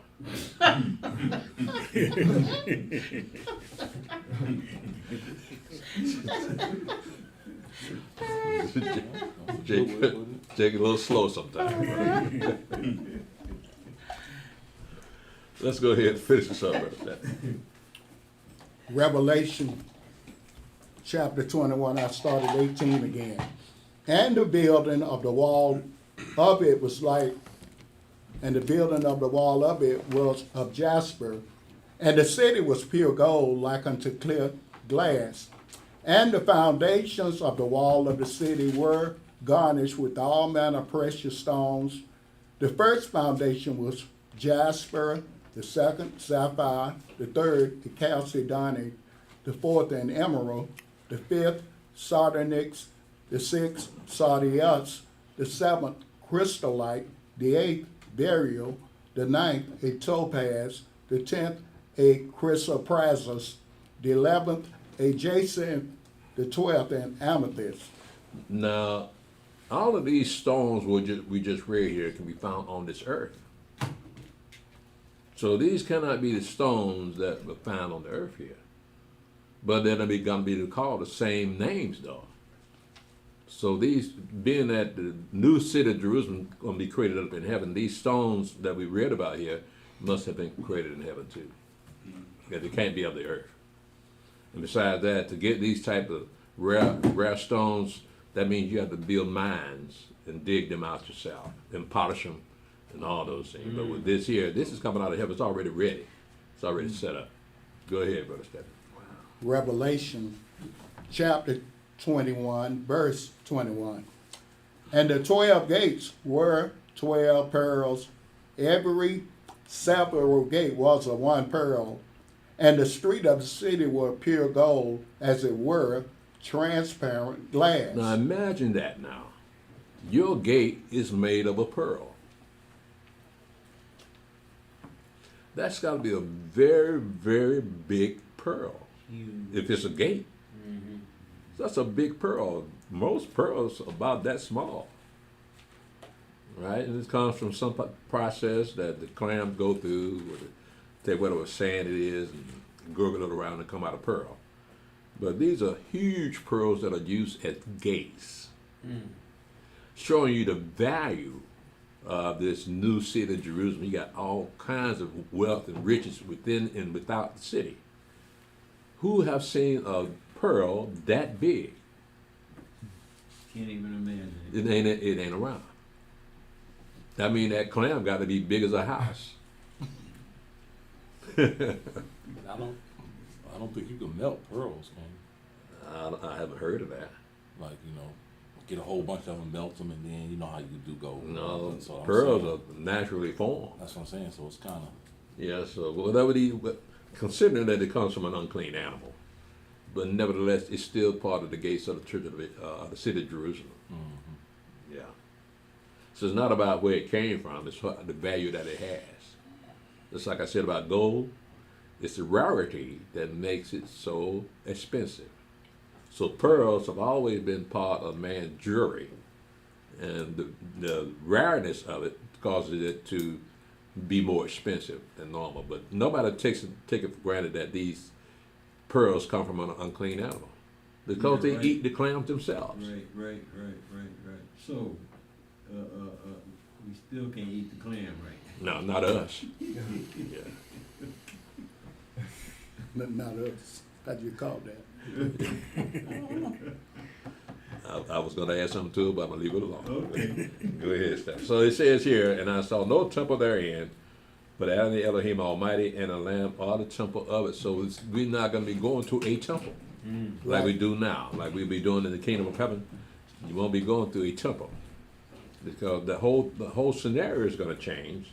He says, I saw no temple therein. So we won't have a place to go worship. For the Adonai Elohim Almighty and the Lamb are the temple of it. Now, how that works out, I don't know. Because a temple is a building. But these people are not building.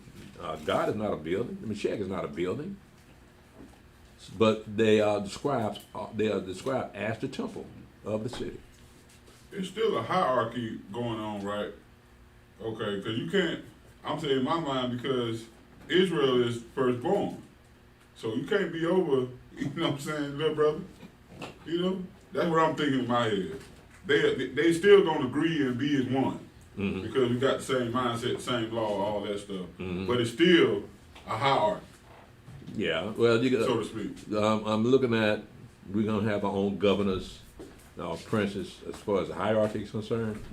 Yeah, you're going to have different dominions among our people, just like it was back in the days, because we had princes back in the days, governors back in the days. So you're going to have that same scenario of people that have been royally born, coming out of the house of David. Yeah, so they're going to be looked at as a special kind of people. They'll be, because they'll be coming out of King David's house. Yeah, but the rest of them, you got the high priest, you got the Levites. They got a special duty. Whatever their duty is going to change to, we don't know. Most of the time, it's just for animal sacrifices. But they still have unbreakable covenant, Yahweh, that they would always be his priests. Yeah. And you can't, it goes to show that when you think Yahweh has to put his law in you, because coveting, to see somebody else, it's a natural instinct to be like, dang, man, you know what I'm saying, how they get that? Or I want that, you know what I'm saying? But it might not be out of maliciousness or evil. It's like, dang, I want to, extend to that one day. So Yahweh got to put that in us that we won't break his law. But the thing is, you got to know your limitations. Judah can't be a Levite. Right? So he would be thinking on those terms of being a Levitical priest. But I'm saying, seeing the princes that come out of the house of Judah, you see this, you know what I'm saying, as a Benjamite. You be like, man, like, dang. They got this, and this, and we just got this. You know what I'm saying? I think it's just natural. No, man, you just a hater, man. No, that's why I say Yahweh gotta put his law in you. Yeah. You know what I'm saying? For you not to be wanting other people's stuff. Yeah. It's just a natural thing. You gonna have more. Judah gonna definitely have more. Yeah, I know, but again, we're looking at the mindset of the people that are going to be in there 1,000 years, right? And as opposed to what we're talking about now. Do we still have those jealousies on the new earth? That's why I say Yahweh got to put his law in you, so that won't happen. The point that you actually made it that far Right. means you don't have those types of things inside you in the first place. No, it's because Yahweh put it in you, Elder. Yeah, you can put it like that. But the point is, you don't have that covetousness in you, right? So the question wouldn't even come up about you being covetous of someone else. Yeah, that's true. I'm saying not, but it's I understand what you're saying. You said Yahweh put that on us. Yeah, it's still not malicious, but you still like, okay, you elder priest. You don't think young men come here like, man, I want to try to be the elder priest one day, like, because I'm learning. That ain't coveting your position. I know. It's just that, okay, I see something that I can grasp. I know. So that's what happened when I came here. I listen to Elder Yaakov teach. I want to know what he knows. Right. So I went ahead. Y'all maybe go ahead, started reading. Didn't know what I'm reading, but I'm reading anyway. And to the point where I started to catch up with Elder Yaakov. I said, okay, that's what that means. That's what that means. But it never went beyond his position. Right. Right? I just wanted to know what he knew. Right, yeah, it ain't like that. was So more- that's my point. It was more admiration. Yeah. Yeah, because he was showing me things I did not see. Right. Right? And I appreciate it. And he could prove that what he showed me, it was already written about before. But it's not a sin to covet righteous things, right? He did what? It's not a sin to covet righteous things. No. I mean, if it's righteous, it's not a sin because, like, you know, you want knowledge is spiritual things. That's why I read. If I come here all the time, 'cause I want to learn, I want to know. I don't want your position because I want the responsibility. But, you know what I mean? I don't even want to be a deacon. Facts. But, you know, but I want to know. I want to know and I want to learn. I want to learn. And, Right. and I want to be able to just be able to, okay, let me go here, let me go there, let me go there. When I'm talking to somebody, like you got it, because it's like, man, that's amazing. You know what I mean? That's amazing. It's amazing. You know what I mean? Welcome to our world. Right. So, you know, that's So I want y'all to do the same thing.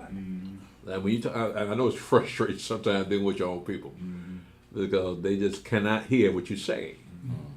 But nevertheless, there will be someone that does hear what you're saying. And them the one will come to you and say, hey, break that down for me. Right. You got to get that. One thing about it, at the end of that 1,000 years, you won't be able to bring the habits of that old earth on that new earth, right?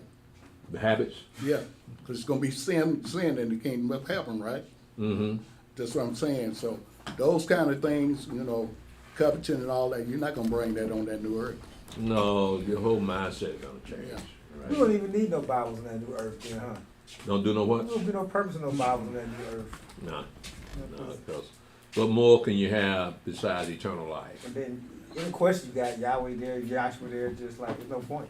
Just wait on Yahweh. He's going to show it to you. There's some questions that we asked that Yahweh hadn't answered yet.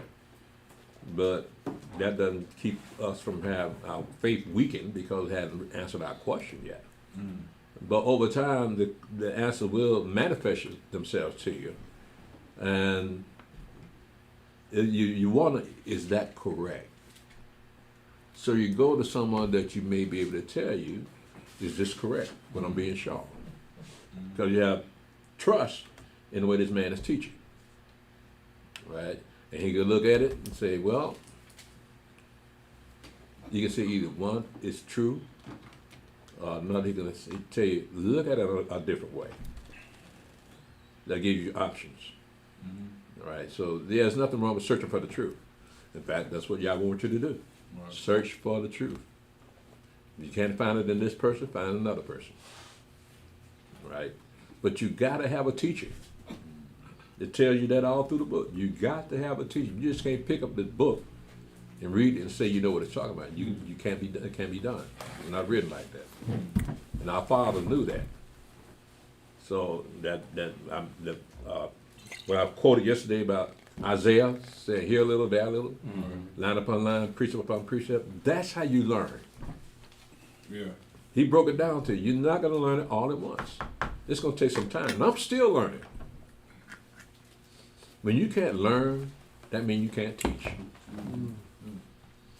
So praise y'all, I'm still learning. I'm learning from y'all. When I'm listening to you deacons, and y'all do your deacon class or do your new moons, I'm listening to every word you say. Right. See what the Spirit gave you. You know, Elder, it's just like you said. You got the beginning of the book, which is Genesis. Then you got the ending, that's Revelation. But when you come here, you got to start with Deuteronomy 28 to build your foundation, to understand who you are as a person first. Then go to Genesis. So it's in sequence, but out of sequence at the same time. Yeah, but like Isaiah said, here a little, there a little. Right. You got to identify yourself first. So why are you there? Why am I reading this book? Then you read it in Deuteronomy 28 and say, well, it's about me. Right. And my people. So now you want to go to the beginning of the book. That's what goes back to what you said. You got to have someone to teach you that. Yeah. Yeah. That's why I was mentioning that fact. You got to have someone to teach you that, because when I'm out there talking to people, I say, not go to Deuteronomy 28 first. I don't want to go. Nope, go there first, because that's your basis. Then you can go back. Right. But I would have never known it if I wasn't here. Right. To be taught that. How's your mother doing, man? She good. I actually just talked to her a few days ago. She coming down? She may come down this summer. We're talking about it. As a matter of fact, it's funny because we were talking and she said he was angry again this past Sabbath. She always say you're angry. I say he's not angry, but she say everything that you teach, like she writes down all the verses and stuff. Oh yeah. Yeah, she said I write down everything he say. I said, well, thank you. I said, praise y'all. I found that amazing. Yeah. Then she said, then he'll be talking and I'll be writing and I'll be listening. Next thing you know, he say something. He'll be like, why he so angry? He just getting mad. Like, he's really not angry. He's just passionate about his people. So, yeah. I imagine a lot of people think of me that way. That nigga stay pissed off. Well, Yaakov wasn't too much different, man. Yeah, she say she write. She say, well, when you know when you're doing class, she write down everything. Like when you say write stuff down or go, she write down. And that's how she is. She write down everything. Oh, praise y'all, man. And she go back and read it. Praise y'all. See, I know what you and the elder do. Y'all start teaching, and it might be something come up later where the spirit move, but then you end up preaching. Mm-hmm. That's what it is. Yeah. I tell people, I say, when he's raising his voice or something, he's not mad. He's preaching now. Yeah. Well, he might have been teaching at the beginning of the sermon or the BTS, but he's preaching. He's really trying to bring that home. Yeah. Yeah, I learned that from Elder Yaakov. I watched him. I said, and we got another brother. All he do is preach. Johanna, he's a preacher. Mm-hmm. Yeah.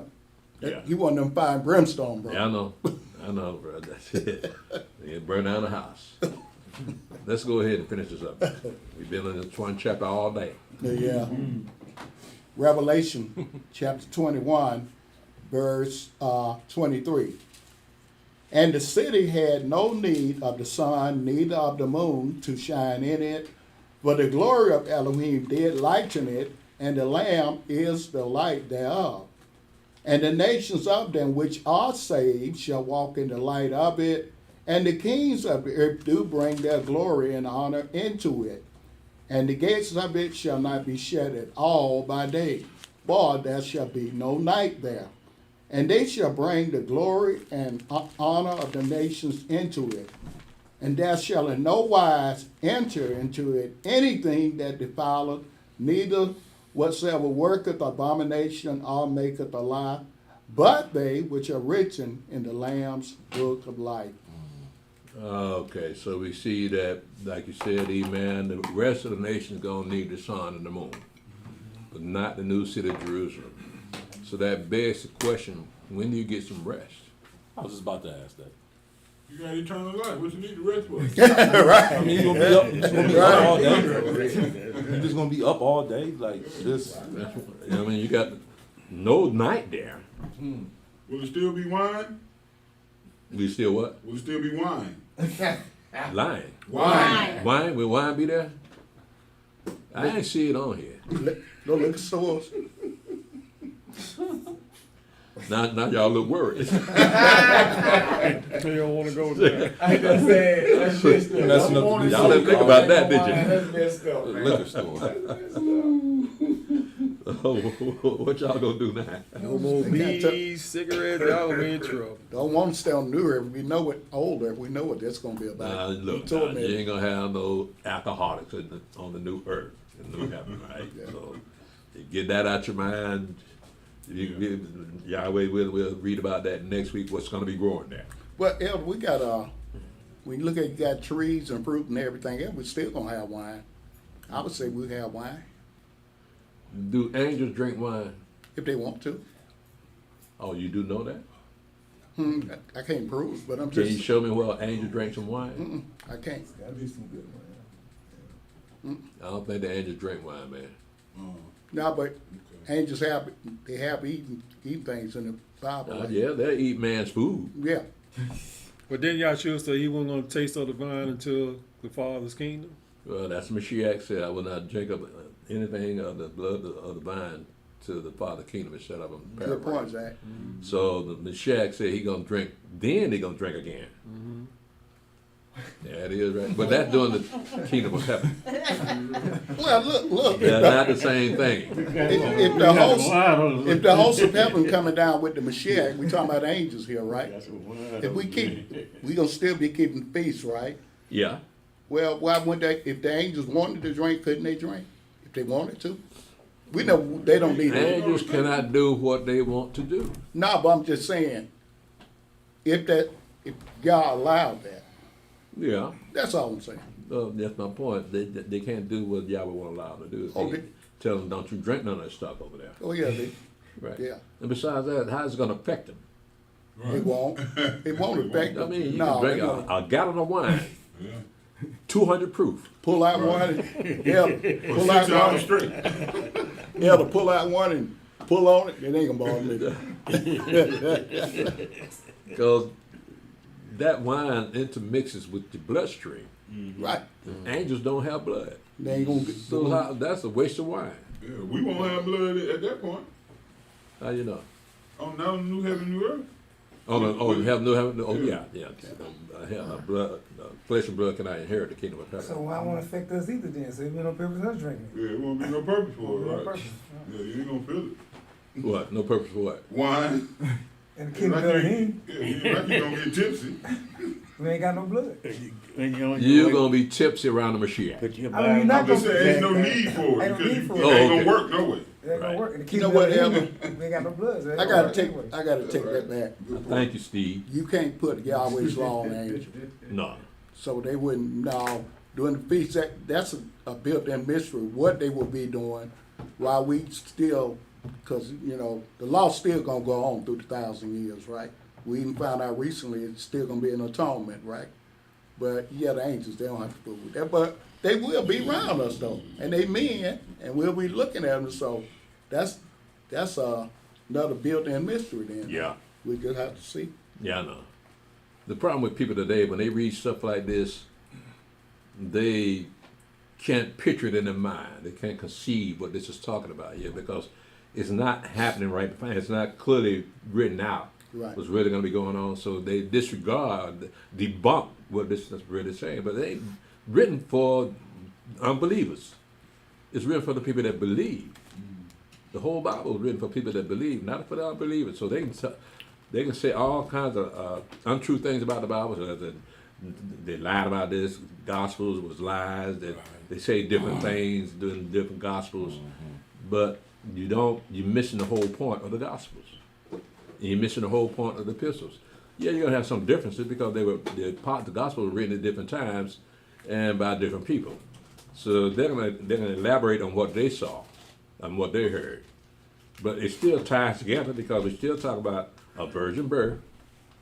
We still talking about the Mashiach's ministry, and in all four gospels, you're talking about the Mashiach's crucifixion and resurrection. So those are the things that bind the gospels together. But a lot of people don't look at it that way. Say, now that couldn't have happened because they wrote it differently. They saw something differently in here, so it can't be true. But and none more than for them. I'm gonna stop here and open the floor for questions. As if we got any more. Of course, yeah. My question goes back to something we discussed before, but I think some people don't have an understanding of that. So can we go to Ephesians 5:21-33?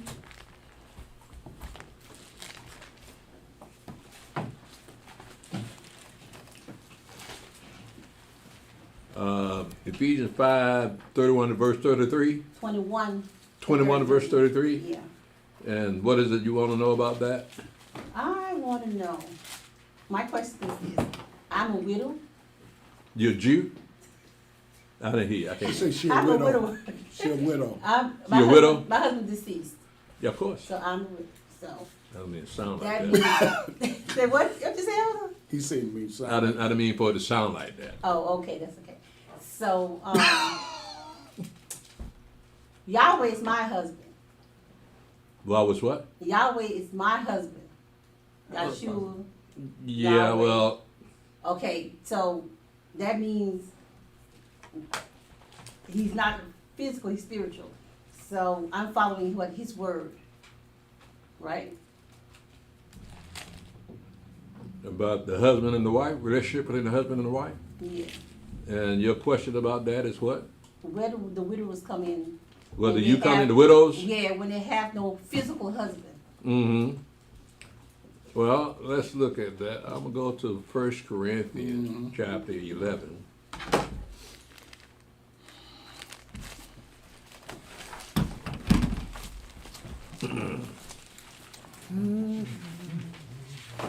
It says here, be you followers of me, in verse 1, be you followers of me, even as I also am of the Mashiach. Now I praise you, brethren, that you remember me in all things and keep the ordinances as I deliver them to you. But I would have you know that the head of every man is the Mashiach, and the head of the woman is the man, and the head of the Mashiach is Elohim. So your head is Mashiach. Yes, in Yahweh. Right. So and Yahweh is the head of the Mashiach. Okay, so that means I'm supposed to follow what he say in his word, right? Yeah, as his wife. As his wife. Mm-hmm. So by me not having a physical husband, that means that, how do I word this? You gotta get married. That's No, what I I'm don't trying have to to, say. don't. Or you gotta be up under your son's house, your son's roof or something. No. I thought she was married this morning. Yeah, that's why I brought it up. Shut up, Steve. That's what I can easy. That's why I brought it up. I thought I No, didn't think I had a the husband. question is, where will your place be in the kingdom? Yeah, I know, Right, we've been on since that you're part, I a understand widow, that part. But I'm But talking about on you this must have a earthly- man's name, right? Yeah, Well, you got a man's name. yeah. Mm-hmm. So I don't answer nobody but Yahweh, Yahshua, Yahweh, For the time being. for the time being. But you do fit the qualifications of a woman with a man's name. Yes. That's the main thing. You don't have your birth name, you have your man's name. How does that work, Elder, when that man's son gets the inheritance? But son, The firstborn son gets the inheritance, so Uh-huh. I'm saying, what would her inheritance be? but that's the question that all the, what's right written about the law concerning inheritance. It doesn't mention the wife at all. No. Right. So all it mentions the firstborn son or those after him. But the wife is never mentioned as a what part that she would play, except for maybe if you go to 1 Timothy chapter 2. Let's just say, if certain women, if they're not reached a certain age, they have to be married, or they should be married, if they haven't reached a certain age, that's like a certain age. That's a family decision, Okay. because the way we look at it now, we think that correspondence or going out on dates answers all questions. But it wasn't that type of relationship back in them days. You want a wife, she would probably still live with her daddy. You talk to the daddy. Mm-hmm. You say, Dad, I want your daughter. I want you to give it to me. I'm talking about the widows, like. Widows, what about them? Let's say somewhere where the widows, you know, if they're widows indeed at a certain age, if they not, they should be married because they go back to. They'll go back to mess with men or whatever. Some I can't remember, somewhere like they have to be of a certain age. If they're not a certain age, then they're widows indeed. But if they're not, then they should go remarry. And, you know what I mean? Something I like that. think you may be referring to 2 Timothy. Okay. But let's get to 1 Timothy first. 1 Timothy, 1 Timothy chapter 2. uh-huh, We're going to pick this up at verse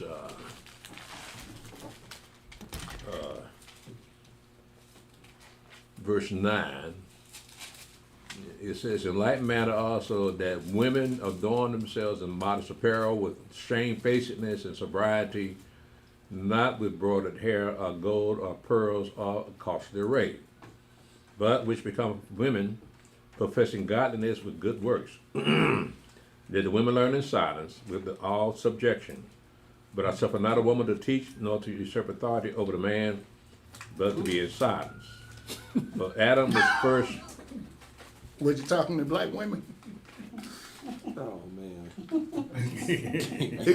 He was talking to another audience one day. Verse 12. But I suffer not a woman to teach, nor to usurp authority over the man, but to be in silence. For the Adam was first formed, then Eve. And Adam was not deceived, but the woman being deceived was in the transgression. Mm-hmm. Notwithstanding, she shall be saved in childbearing, if they continue in faith and love and the holiness with sobriety. So that will be the question. What happens to you? Well, your church is supposed to take care of you. That's right. That's it. so in other words, I have sons, Mm-hmm. And you got a daughter too. and I have a daughter too, Yeah. and I have a grandson that's grown. Well, there you go. So there you go there. Yeah, you set up. Okay. But they got to make it into the Yeah, kingdom. they gotta make We it. gotta make into the kingdom. Yeah. Yeah, that's true. Now that'll be interesting since we we talking about it. A man that Yahweh, I don't think, why would he do that though?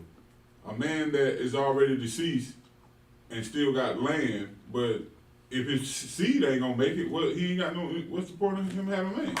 Yahweh wouldn't even do that, right? If he already know ain't nobody gonna make it out of from his seed. Depending on the environment you're talking about, would be you talking about an environment where he dies accidentally, was warfare, well, because Either way. in either way, you're coming from an establishment that allowed you to do that. So the establishment sees that you've lost everything. You lost your life. So where does your inheritance go? Is that the question?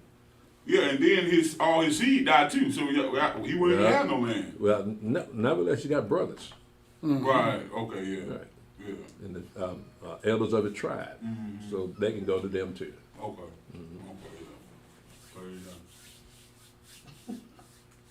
Yeah. Elder priest, is there any other scriptures in the Bible that talks about widows? As far as Yahweh is concerned and Yahshua is concerned? What did she say?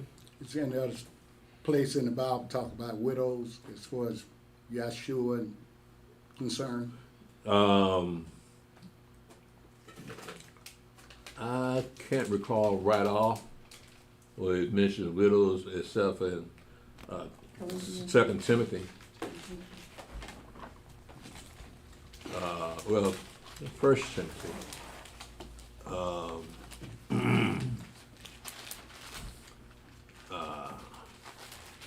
In 1 Timothy, chapter 5,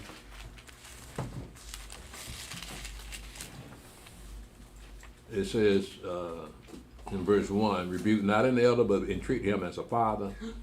This is 1 Timothy 5, verse 1. Rebuke not an elder, but entreat him as a father, and the young men as brethren, the elder women as mothers, the younger as sisters with all purity. Honor widows that are widows indeed. But if any widow have children or nephews, let them learn first to show piety at home, to acquire their parents, for that is good and acceptable before Elohim. Now she that is a widow indeed and desolate trusteth in Elohim and continueth in supplications and prayers night and day. But she that liveth in pleasure is dead while she liveth. And these things give in charge that they may be blameless. But if any provide not for his own, and especially for those of his own house, he has denied the faith and is worse than an infidel. Let not a widow be taken into the number of under 60 years old, having been the wife of one man, well reported of for good works, if she had brought up children, if she have lodged strangers, if she have washed the saints' feet, if she have relieved the afflicted, if she have diligently followed every good work. But the younger widows refuse, for when they have begun to wax wanton against the Mashiach, they will marry, having damnation because they have cast off their first faith. And withal they learn to be idle, wandering from house to house, and not only idle, but tattlers also, and busybodies speaking things which they ought not. So it mentions widows over and over again, so you see the qualifications that they expect out of a widow. Okay? So you govern yourself by what he just said as far as widows concerned, and see if you fit that description. Any more questions? Yeah, I think I had one. I should have wrote it down. Okay, in Revelation 22. We ain't got there yet. I know.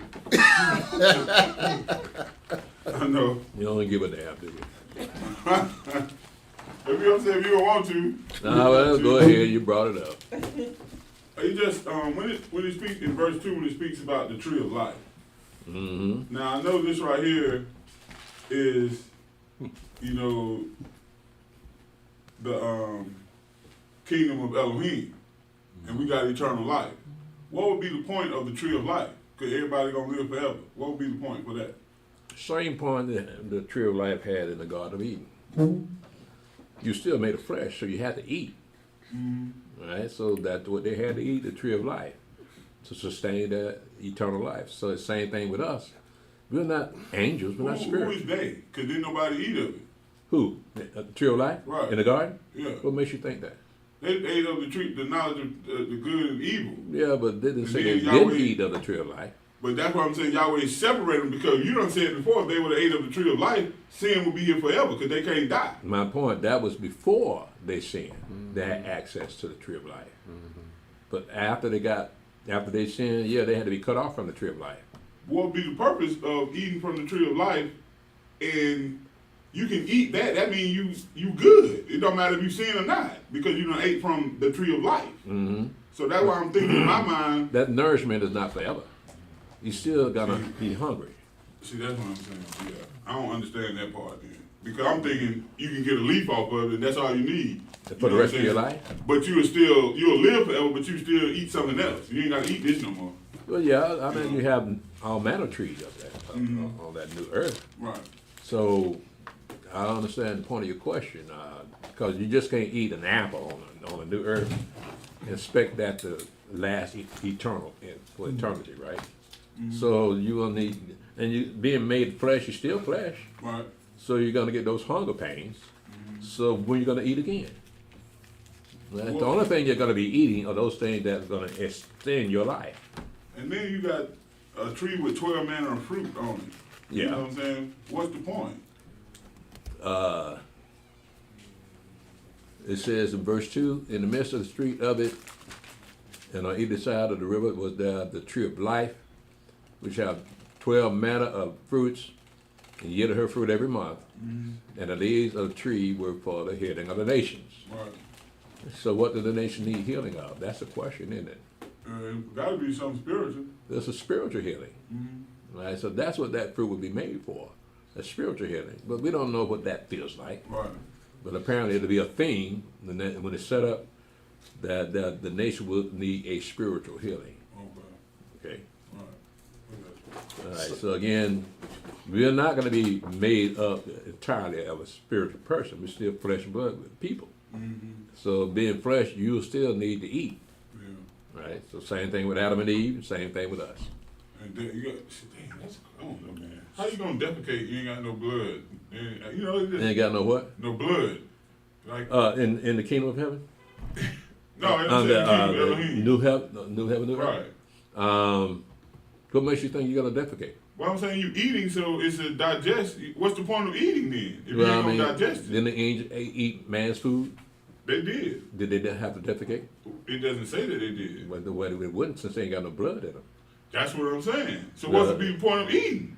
Well, I guess you gotta live long enough to get there, good buddy. The Mashiach, he ate, right, after he was resurrected, right? He asked Yeah. for He said he food. was a hunger. So he's on the right hand of majesty, right? But he ain't defecating. No, No, I don't think we have to be concerned about that. Okay. I don't think you're not gonna defile the land, the kingdom of heaven like that. The kingdom of Elohim. So that means everybody, the nations either. Right. That's, yeah, I'm just saying, you know, that's I mean, you ain't gotta build no sewer lines, Right.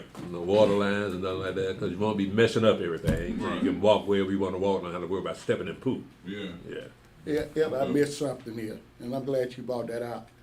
It didn't say they didn't eat of the tree of life. I always assumed they didn't, but the emphasis was placed on the tree of knowledge of the knowledge of evil and good. You didn't say nothing about tree of life. Right. Okay. See, Elder Yaakov didn't go there with that. He just, but what you're saying, they did eat of the tree of life, but after they sinned, they couldn't they had to be moved out of the garden because Right. sin couldn't exist forever. Right. Okay, I got you. But it's kind of like the tree of life. It was a continual thing. They had to continually eat for it to keep that eternal life. We just went there Yeah. one time. They had to Now continually. the frequency of how they when they ate of that tree, we don't know. Right. Right. Maybe just once a day, twice a day, we don't know. Whenever they were hungry, they just got a fruit from the tree of life and ate it. Now, that's what extended their life, the tree of life, because again, man is made from the dust of the earth. It's not a spirit, not an angel. So the angels are created. Man is created from the earth itself. So they're not quite the same. So the needs of the flesh is not like the needs of the spirit. So the needs of the flesh are satisfied by the tree of life and the river of living waters. So you still got to have something to drink too. Can't leave that out. Yeah. Okay. Does anyone else have any questions? Well, let's go ahead and see what's on chat. Shalom, everybody. I got something. Okay, so I gotta get to. Shalom, bro. Shalom, bro. You gone, man? Yes, I'm going. Shalom. All right, bro. Y'all be with you, man. I'm with you, please. Y'all will when we see you on the third day. Yeah, we will. Yeah, we will.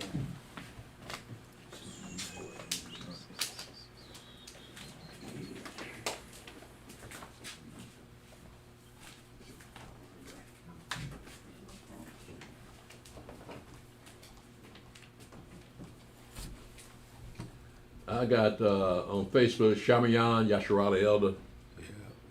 Shalom Shamayan Yasharala Elder. Shalom Elder Mick. Shalom Sister Susie Garman. Shalom Brother Abraham. Shalom Brother Elder Alahayam and Mother Malaka. Shalom Brother David Ben Israel. Shalom Abisha Judah. Israel. Shalom Elder Tobiah. Shalom Isha 777. Shalom Brother Yaakov Ben Israel. Shalom Jimmy O. Moore. Shalom Sister Naraya.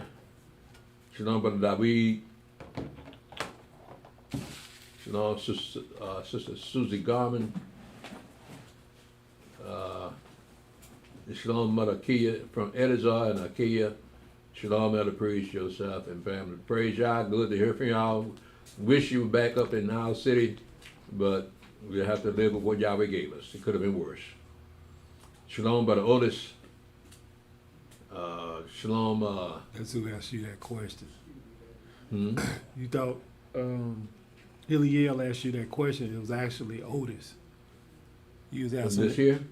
Yeah, Otis. He had asked that question when he was here last week.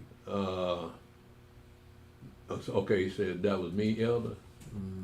That's what question? You know, you started class off. He was talking to Hiliel. Oh, that was. Okay. Yeah. I thought it was him. Because they were sitting next to each other, bro. Well, yeah, but they don't look alike though. Damn. I appreciate that, Otis. Keep an old man straight. Shalom, Elazar, Sister Kaya. Okay, thanks, Brother Otis. Let's see. Okay. Elder, in your commentary during yesterday's Shabbat service, you said our land was given to the Gentiles, but Yahweh gave the land to us. How does our land now belong to the Gentiles? Let's go to Luke and see what Luke has to say about that.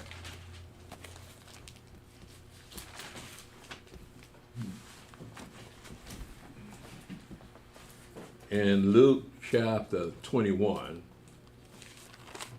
in verse 20, it says that when you shall see Jerusalem compassed with armies, then know that the desolation thereof is nigh. Then let them which are in Judea flee to the mountains, and let them which are in the midst of it depart out, and let not them that are in the countries enter therein too. For these are the days of vengeance, that all things which are written may be fulfilled. But woe unto them that are sick with child, but woe unto them that are with child, and to them that give suck in those days. For there shall be great distress in the land, and wrath upon this people. and they shall fall by the sword, the edge of the sword, and shall be led away captive into all nations, and Jerusalem shall be trodden down of the Gentiles until the times of the Gentiles be fulfilled. So I imagine I was leaning in that direction. But you look at who's in our land, yeah, those Zionists, those are just Khazar converts to Judaism. Shalom Gregory Rucker, Shalom Mickey Anderson, Shalom Sister Kimberly Israel, Shalom Valerie Valifor, Shalom Yahweh Song, Shalom Kevin Burtz, Shalom Adasi Israel, Shalom 702 Keystone, Shalom Hanat Ben Israel. Nah, I just want my picture too. Y'all know nothing what I just said, did you? I just want my picture too. You don't have a clue. Not know what I'm talking about. You know what you're talking about? That's the song you got. Yeah. Shalom Thomas Miller. Did you talk to Brother Kevin Burtz? Hadn't talked to him yet. Okay. Oda Jones, I asked that question about Balaam, okay. I don't know why I got you mixed up with Hillel. Shalom, Brother Benaiah. Shalom, Mother Marsha. Shalom, Lonnie Red Wolf. Shalom, Elwin. Shalom, Repentant Judah. Shalom, Brother Adrian Davis. Shalom, Brother Hodiah. Shalom, Abisha Judah. Daniel 12, 11, and 13. If you may, can you kind of explain what those numbers mean? Thank you, sir. That's Daniel chapter 12, verse 11 and 13.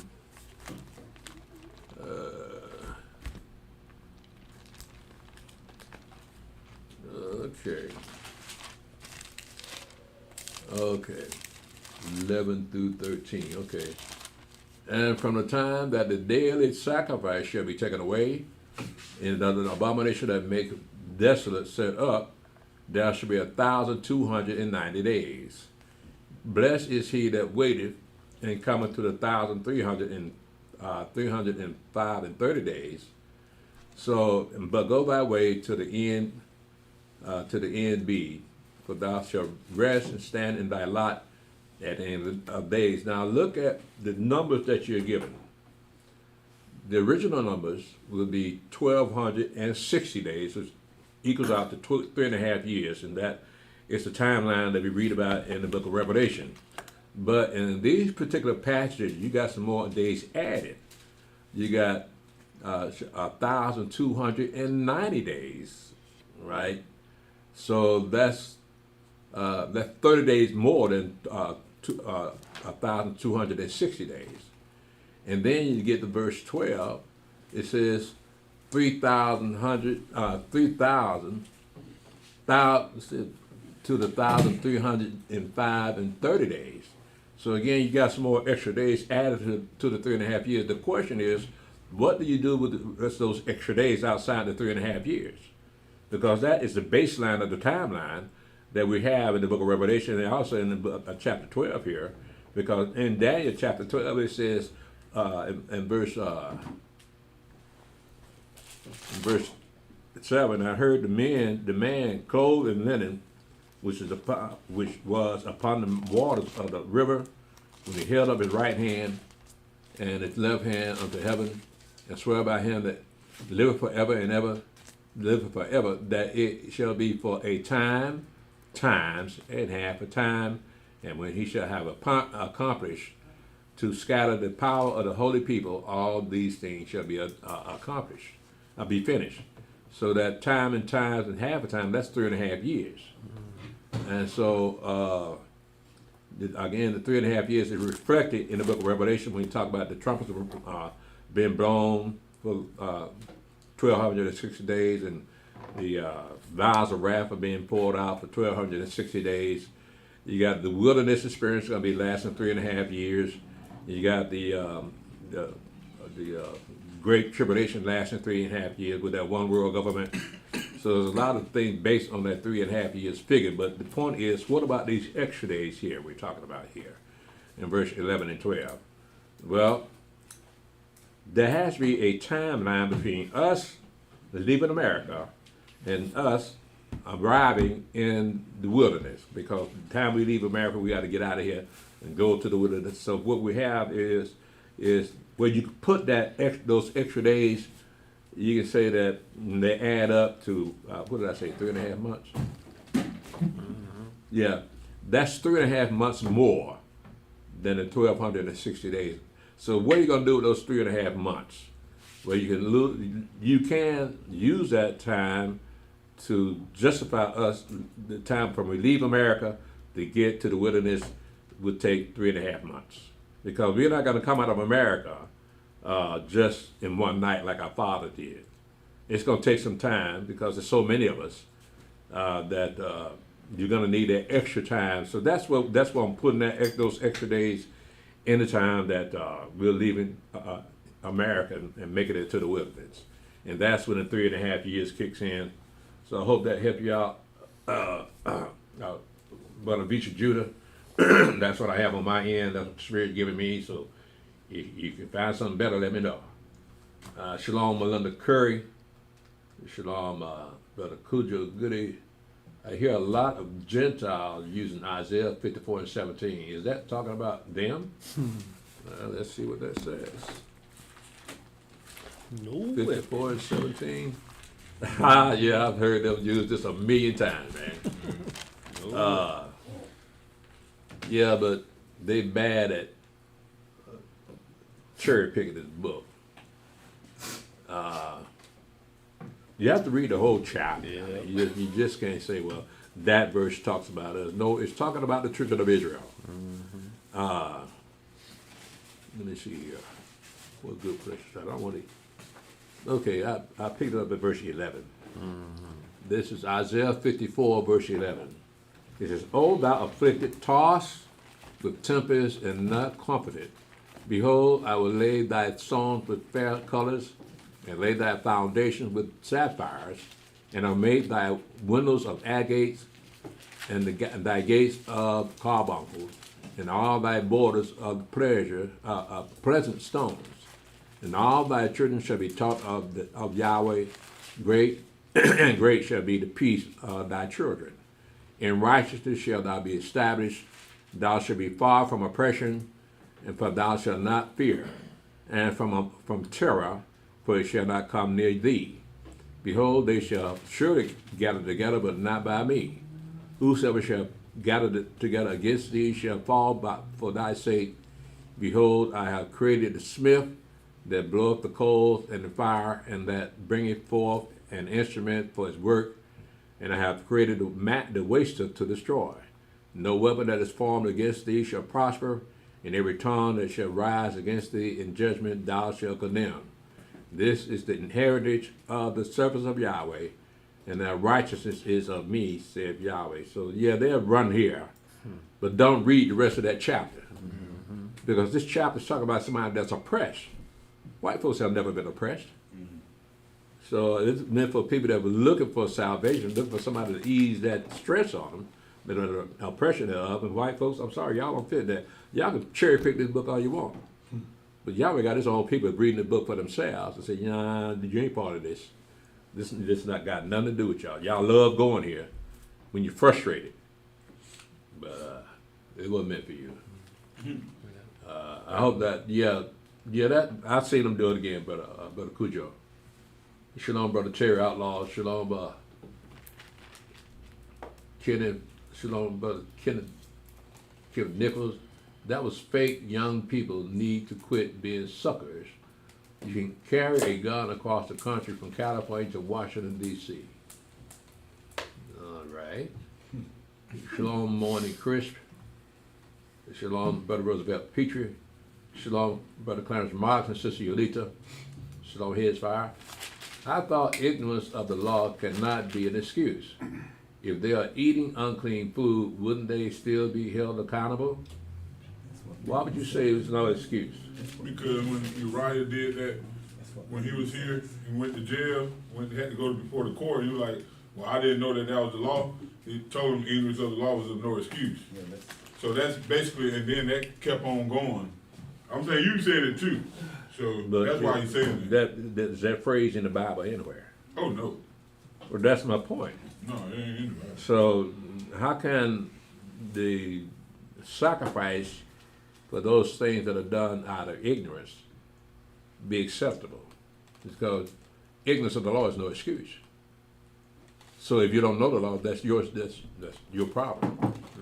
The law already being here, but is that fair? See, it's hard, because you don't know Yahweh's thoughts. But like, when will every knee shall bow and every tongue shall confess? When will that actually take place so that, like you say, it won't be no ignorance if that happens? So when will that happen? When the Mashiach sets up the kingdom. So after that, okay, it'll already be terrorists then, so they gonna die off anyway. So. At the end of the 1,000 years. Yeah. Yeah. Wow, so they terrorists going in and they still be there the whole 1,000 years. Yeah, you don't recognize them right away, but at the end of the 1,000 years, they start acting like they really act. And it'll be obvious to everybody. Wow. Yeah. Yeah. That's why we had a sacrifice for the ignorance Yeah. that our people had. Yeah, that's my point. Right. They had to have a sacrifice for the ignorance of the people. Right, so we got that covered. The white man ain't got it covered. The ignorance of the law is no excuse. Yeah, to them, yeah. That's to them. Right. Yeah, Brother His, that's what the white man says. Shalom, Brother Kemuel. Shalom, Brother Cujo. Shalom, Elder. You are right. I have yet to hear a Christian pastor, black or white, attempt to explain the new heaven and new earth. That's right. They don't understand that concept at all. It doesn't fit Christianity. Shalom Tamika, Israel. Shalom, but older. Just thinking about the Gentiles that die in the Mashiach will be resurrected as priests, but the Gentiles that make it to the kingdom of Elohim will still be Gentiles or servants. They will be Gentiles. They'll be nations, right? But the question, the mystery is, if they're going to be bringing their wealth into the city, where'd that wealth come from? Was it through business? Of what? Trade, transaction, trading?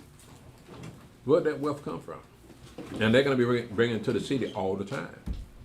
So it's got to be self-generating. Right. Whatever it is, they will always have it on them. The question is, how's the economic system going to be set up? Well, you always get the benefit.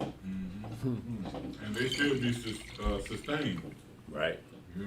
Right. Well, they're going to be blessed too. Yeah. Yeah.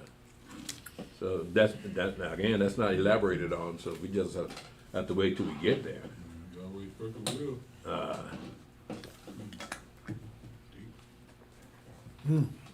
Yeah, there'll be our service, but you're gonna have service. You're gonna have personal service too.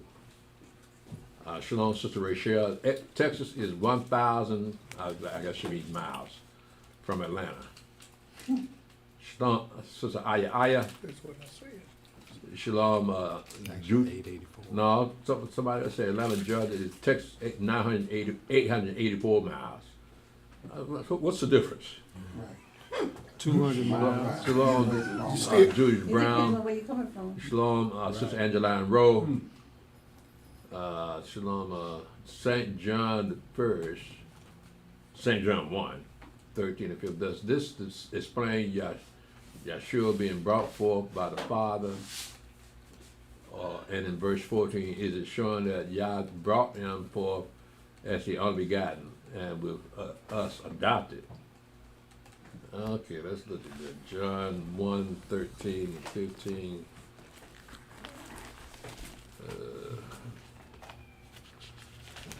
Let's see. 13 and 15 said, well, that's part of the verse, but as many, in verse 12, it said, but as many as received him, to them gave he power to become the sons of Elohim, even to them that believe on his name. Where you at, El? This is John, Gospel of John, chapter 1, verse 12. But as many as received him, to them gave he power to become the sons of Elohim, even to them that believe on his image, which were born not of blood, nor of the will of flesh, but nor of the will of man, but of Elohim.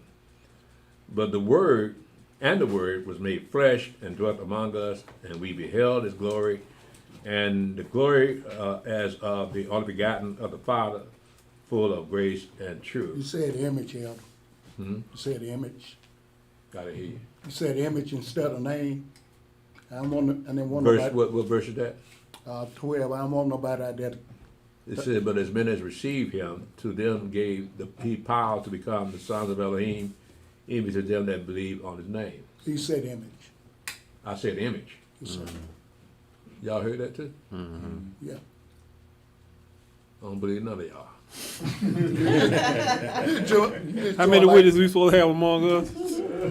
2 or 3. You doing like me? Know why? I miss Still ain't enough. I miss more words than you and E-Man. I miss words all the time. I don't remember hearing me saying that. But if y'all said it, I just Yeah, blame you y'all. said Mr. Biden. But nevertheless, the question Biden. is, John 1, 13 to 15, does this explain Yeshua being brought forth by the Father? And in verse 14, is it showing that Yah brought him forth as the only begotten and with us adopted? Now, understand when he says only begotten, look at that word begotten. That's begotten of flesh, or begotten of a woman, from a man. So when it says the only begotten son, that was because it was begotten of a flesh and blood person. Now, a firstborn son is not begotten, but is created. The firstborn son is Israel. So you got the firstborn son and only begotten son because, and the reason because he's only begotten son of Yahweh is because Yahweh claimed him as his son. So, but he's made of flesh. So when they talk about the sons of God, it's talking about angels. But this one here was begotten. He was born into that position. Let's see. Yeah. Now, as far as us being adopted, I think he may be referring to what Paul was saying in the book of Galatians. But when Paul was talking about adoption, he's talking about adopting a new body. Let me see. In 1 John,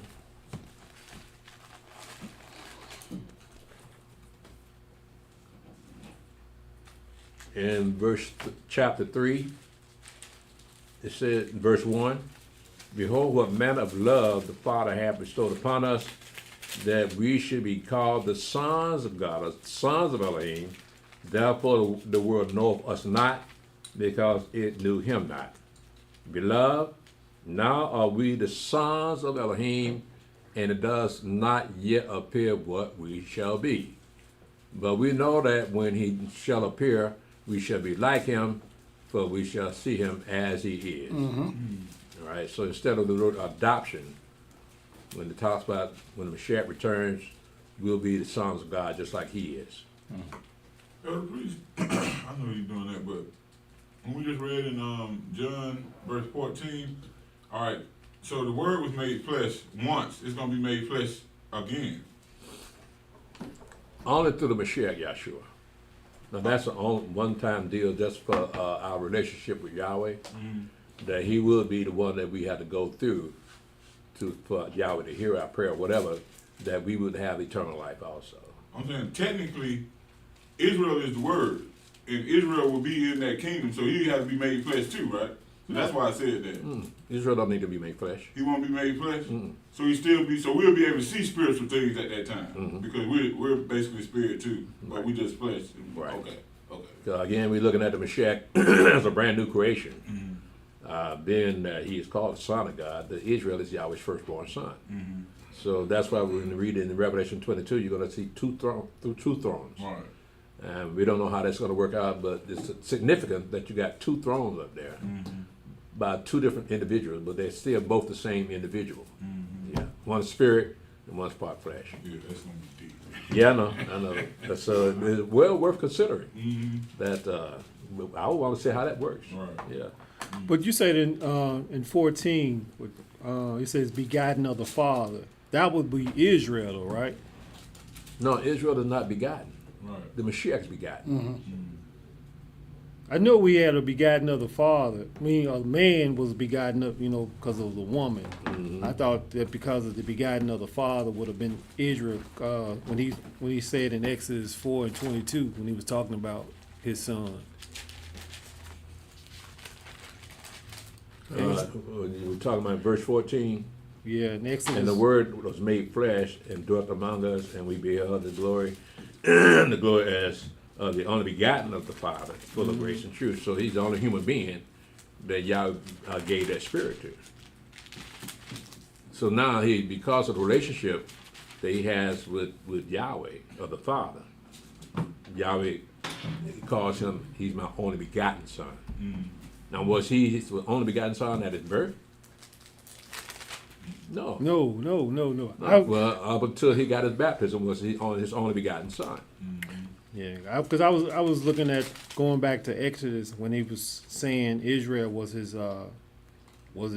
Even his firstborn. Right. Yeah, that's who we named after. Right. Right. That's a mystery within itself because, like you said, when he talking about he doing his father's business, he knew that he was special. He had to know something. Yeah. Yeah, I imagine they probably had to come down hard on for talking to him the way they did. Yeah. My praise God, Yeah. Let's see here. I hope that helped you out, Brother Mikael. And Shalom, Brother Shaul. Shalom, Brother Yemiyahu. Stay blessed.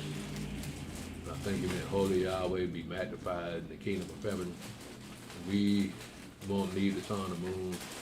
In the presence of holiness, I think we will be glowing. Okay. Shalom, Brother Shaul. Question, Elder, for the 144,000, is the Mashiach their inheritance?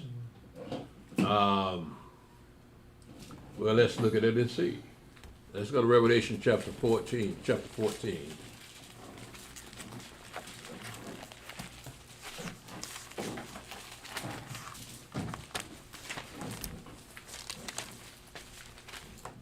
It says in Revelation 14, and it says, and I looked, and lo, a lamb stood on the Mount Zion, with him 144,000, having the Father's name written in their foreheads. And I heard a voice from heaven, as the voice of many waters, and as the voice of great thunders. And I heard the voice of many harpers harping with their harps, and they sung a song, and they sung, as it were, a new song before the throne, and before the four beasts and the elders, and no man could learn that song but the 144,000 which were redeemed from the earth. These are they which were not defiled with women, which meant they didn't go to any other god, for they are virgins. They've been faithful to the Mashiach. These are they which follow the Lamb whithersoever he goeth. These were redeemed from among men, being the first fruit unto Elohim and to the Lamb. And in their mouth was found no guile, for they are without fault before the throne of Elohim. And your question is, I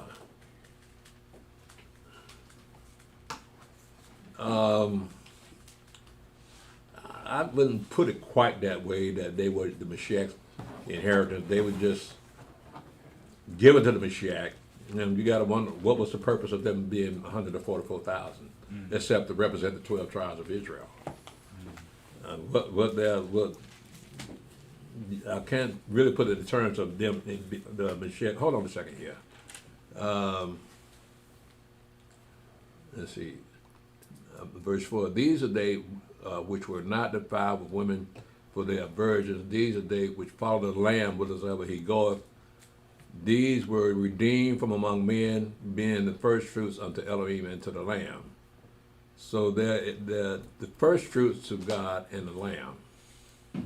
So they will be part of that, just like you bring the first fruits of your increase unto the priest from the first ripe fruits. The same thing with us. They be redeemed from the rest of the world and be brought to the Lamb. But as far as inheritance, if you want to call the first fruits of the harvest inheritance to the priest, put it in those terms, yeah, you can put it that way, but you're stretching the term a little bit there, calling them his inheritance. Shalom, brother Alahayim, praise God. Shalom, Shalom in Israel. Let's see here. Man, what do you know about I just want my picture took?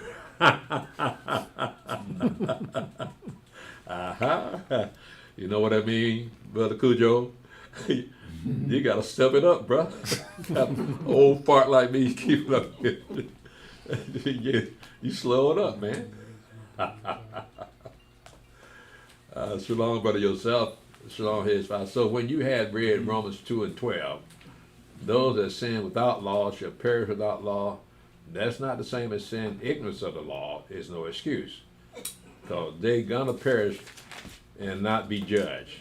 If you know about the law and refuse to keep the law, yeah, you're gonna perish without law. That's exactly what he's talking about.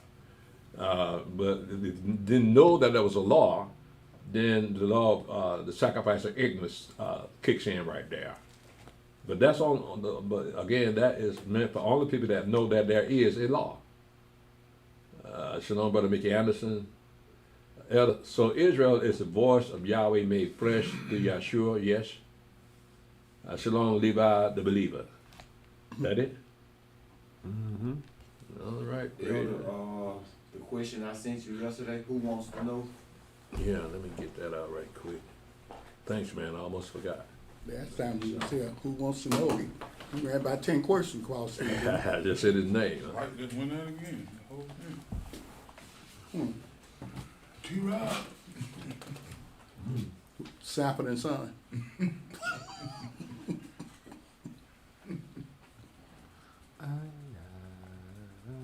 Yeah, let's see here.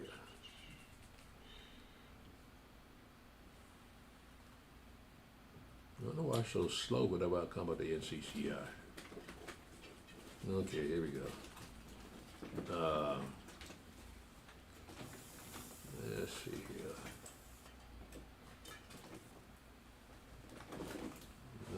You said that to me yesterday, right?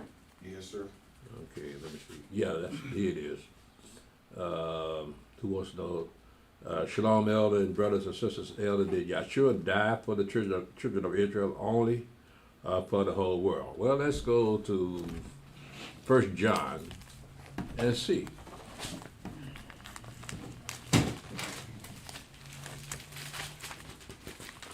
In 1 John chapter 2, it says, my little children, these things write I unto you, that you sin not. And if any man sin, we have an advocate with the Father, Yahshua HaMashiach, the righteous, and he is the propitiation for our sins, and not for ours only, but also for the sins of the whole world. Okay, so that answers your question right there, brother. Who wants to know?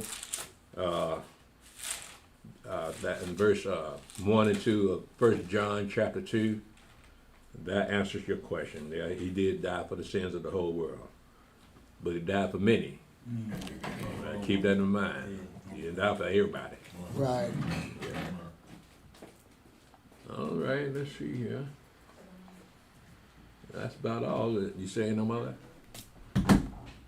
You just had someone jump on. They just, Near the P? Yeah. Shalom, near the P. I don't have anything else. That's it. That's it. All right. Well, let me go ahead and get out of this. Thank you, Facebook. Thank you, YouTube, for joining us on our prophecy class. Join us for our history class on the third day, which is Tuesday night at 8 o'clock p.m. As always, Yahweh bless.